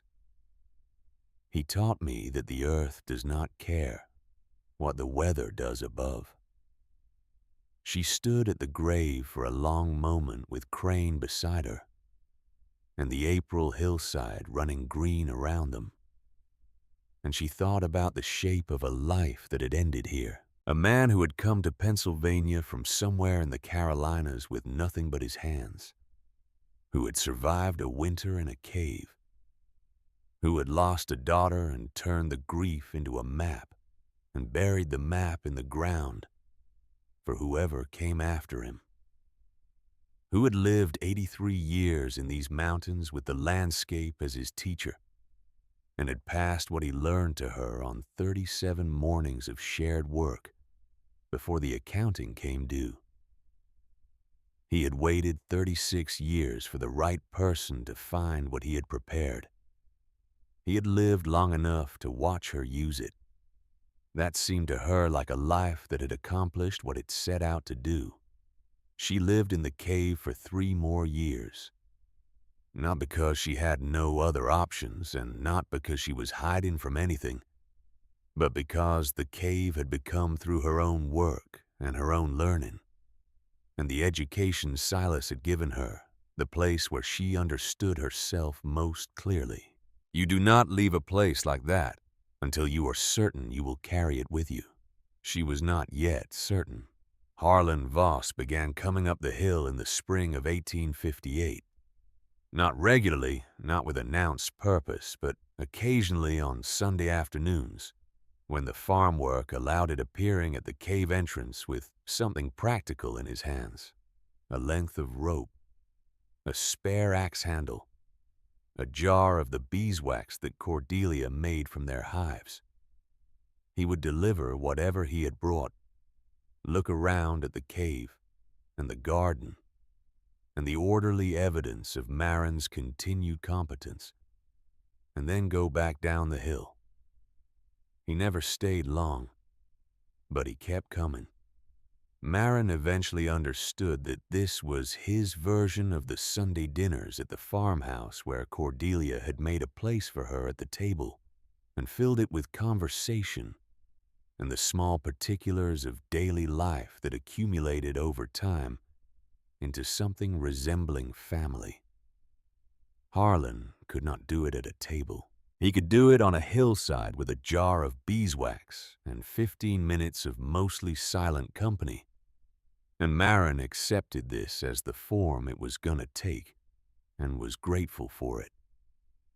In the summer of 1859, Harlan came up on a Sunday afternoon and told her there was someone he wanted her to meet. He said it with the particular combination of casualness and deliberateness that people use when they have been thinking about something for a long time and have decided the time for thinking is over.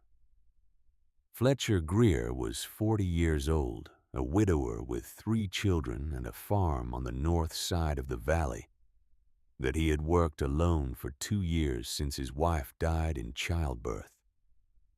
He had the hands of someone who worked in all weathers and the eyes of someone who had been through enough to stop pretending things were simpler than they were. He and Marin sat at the Voss dinner table while Cordelia served, and Harlan said almost nothing, which was his form of complete attention. And they talked about the valley and the soil, and what the north-facing slopes were good for, and what they were not. She learned later that Harlan had sought Fletcher out in early spring, had ridden to his farm, and told him in the direct and somewhat inconvenient way that Harlan Voss told people things that there was a woman in the valley who deserved to be looked at seriously by a man capable of looking seriously, and that if Fletcher considered himself such a man, Harlan would arrange an introduction. Fletcher had said he considered himself willing to find out. They did not rush. They met through the autumn of 1859 separately, and in company, talking with the honest, practical thoroughness of 2 people who have each already survived loss and know better than to be careless about what they choose next. She told him about Edmund. He told her about his wife. They talked about the children and about the farm and about what each of them was actually asking for, which was a conversation that most people avoid having directly, but that Marin had learned through the particular curriculum of the past 3 years to value above almost any other kind.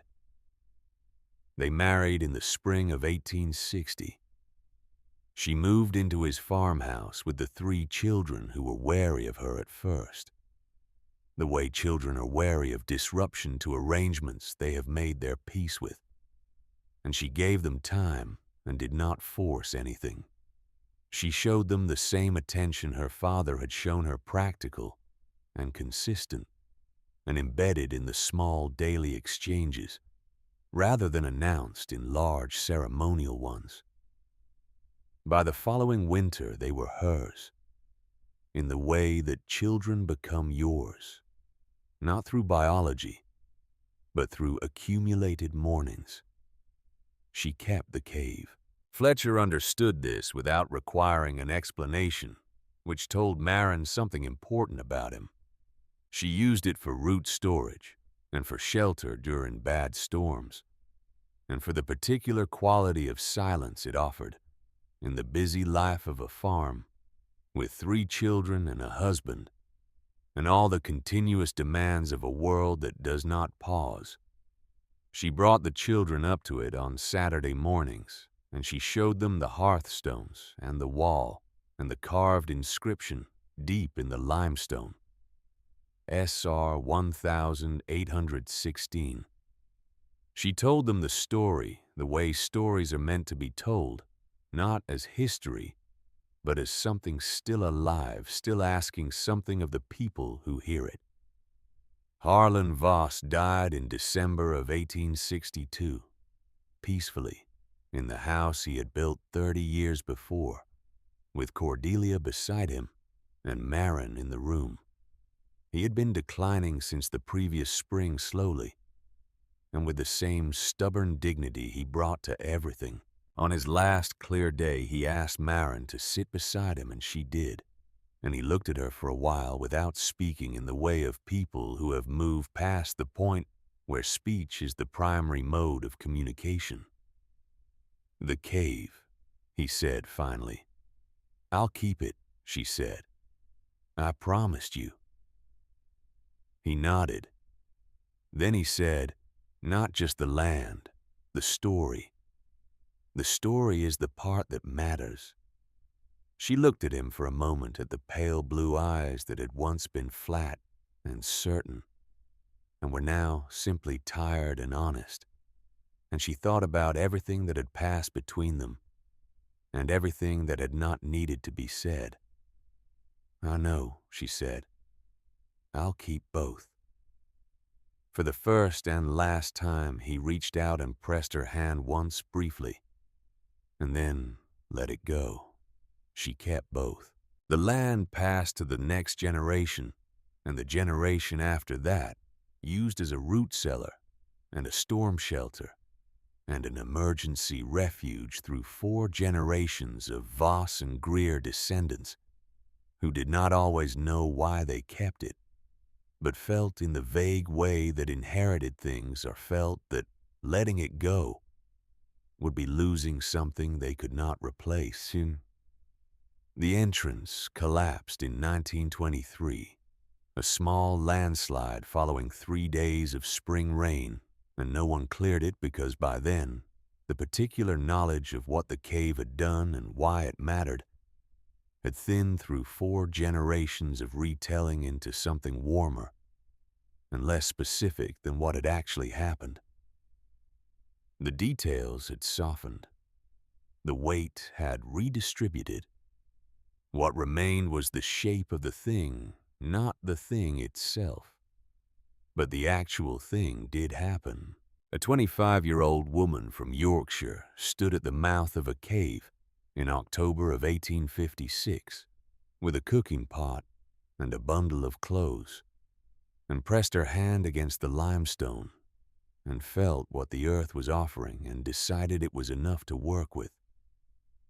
She built a wall and a hearth and a life from materials that had been given to her as an insult. She survived a winter that nearly killed the people who had provided those materials, and then she walked a mile through 8 feet of snow to bring them home to the place that was warm. She did not do it to prove something. She did not do it to win. She did it because the earth was warm, and the wall was solid, and the fire was burning, and there were people a mile away who were running out of time, and she was the one who knew it, and the one who could get to them. That is not a complicated story. The most important ones never are. What is worthless depends entirely on who is looking at it and what they are willing to learn. A hole in the ground is a hole in the ground until someone asks why it stays warm in January and goes looking for the answer and has the patience to let the answer change what they do next. The earth does not care what the weather does above. It holds its temperature and it holds its silence, and it holds the carved marks of everyone who ever learned to trust it. And it waits for the next person who has enough questions and enough willingness to press their hand against the stone and feel what is already there, waiting to be received. Marin Ashby pressed her hand against that stone in the autumn of 1856 and did not let go. That is why she lived. That is why they all lived. That is the whole of it.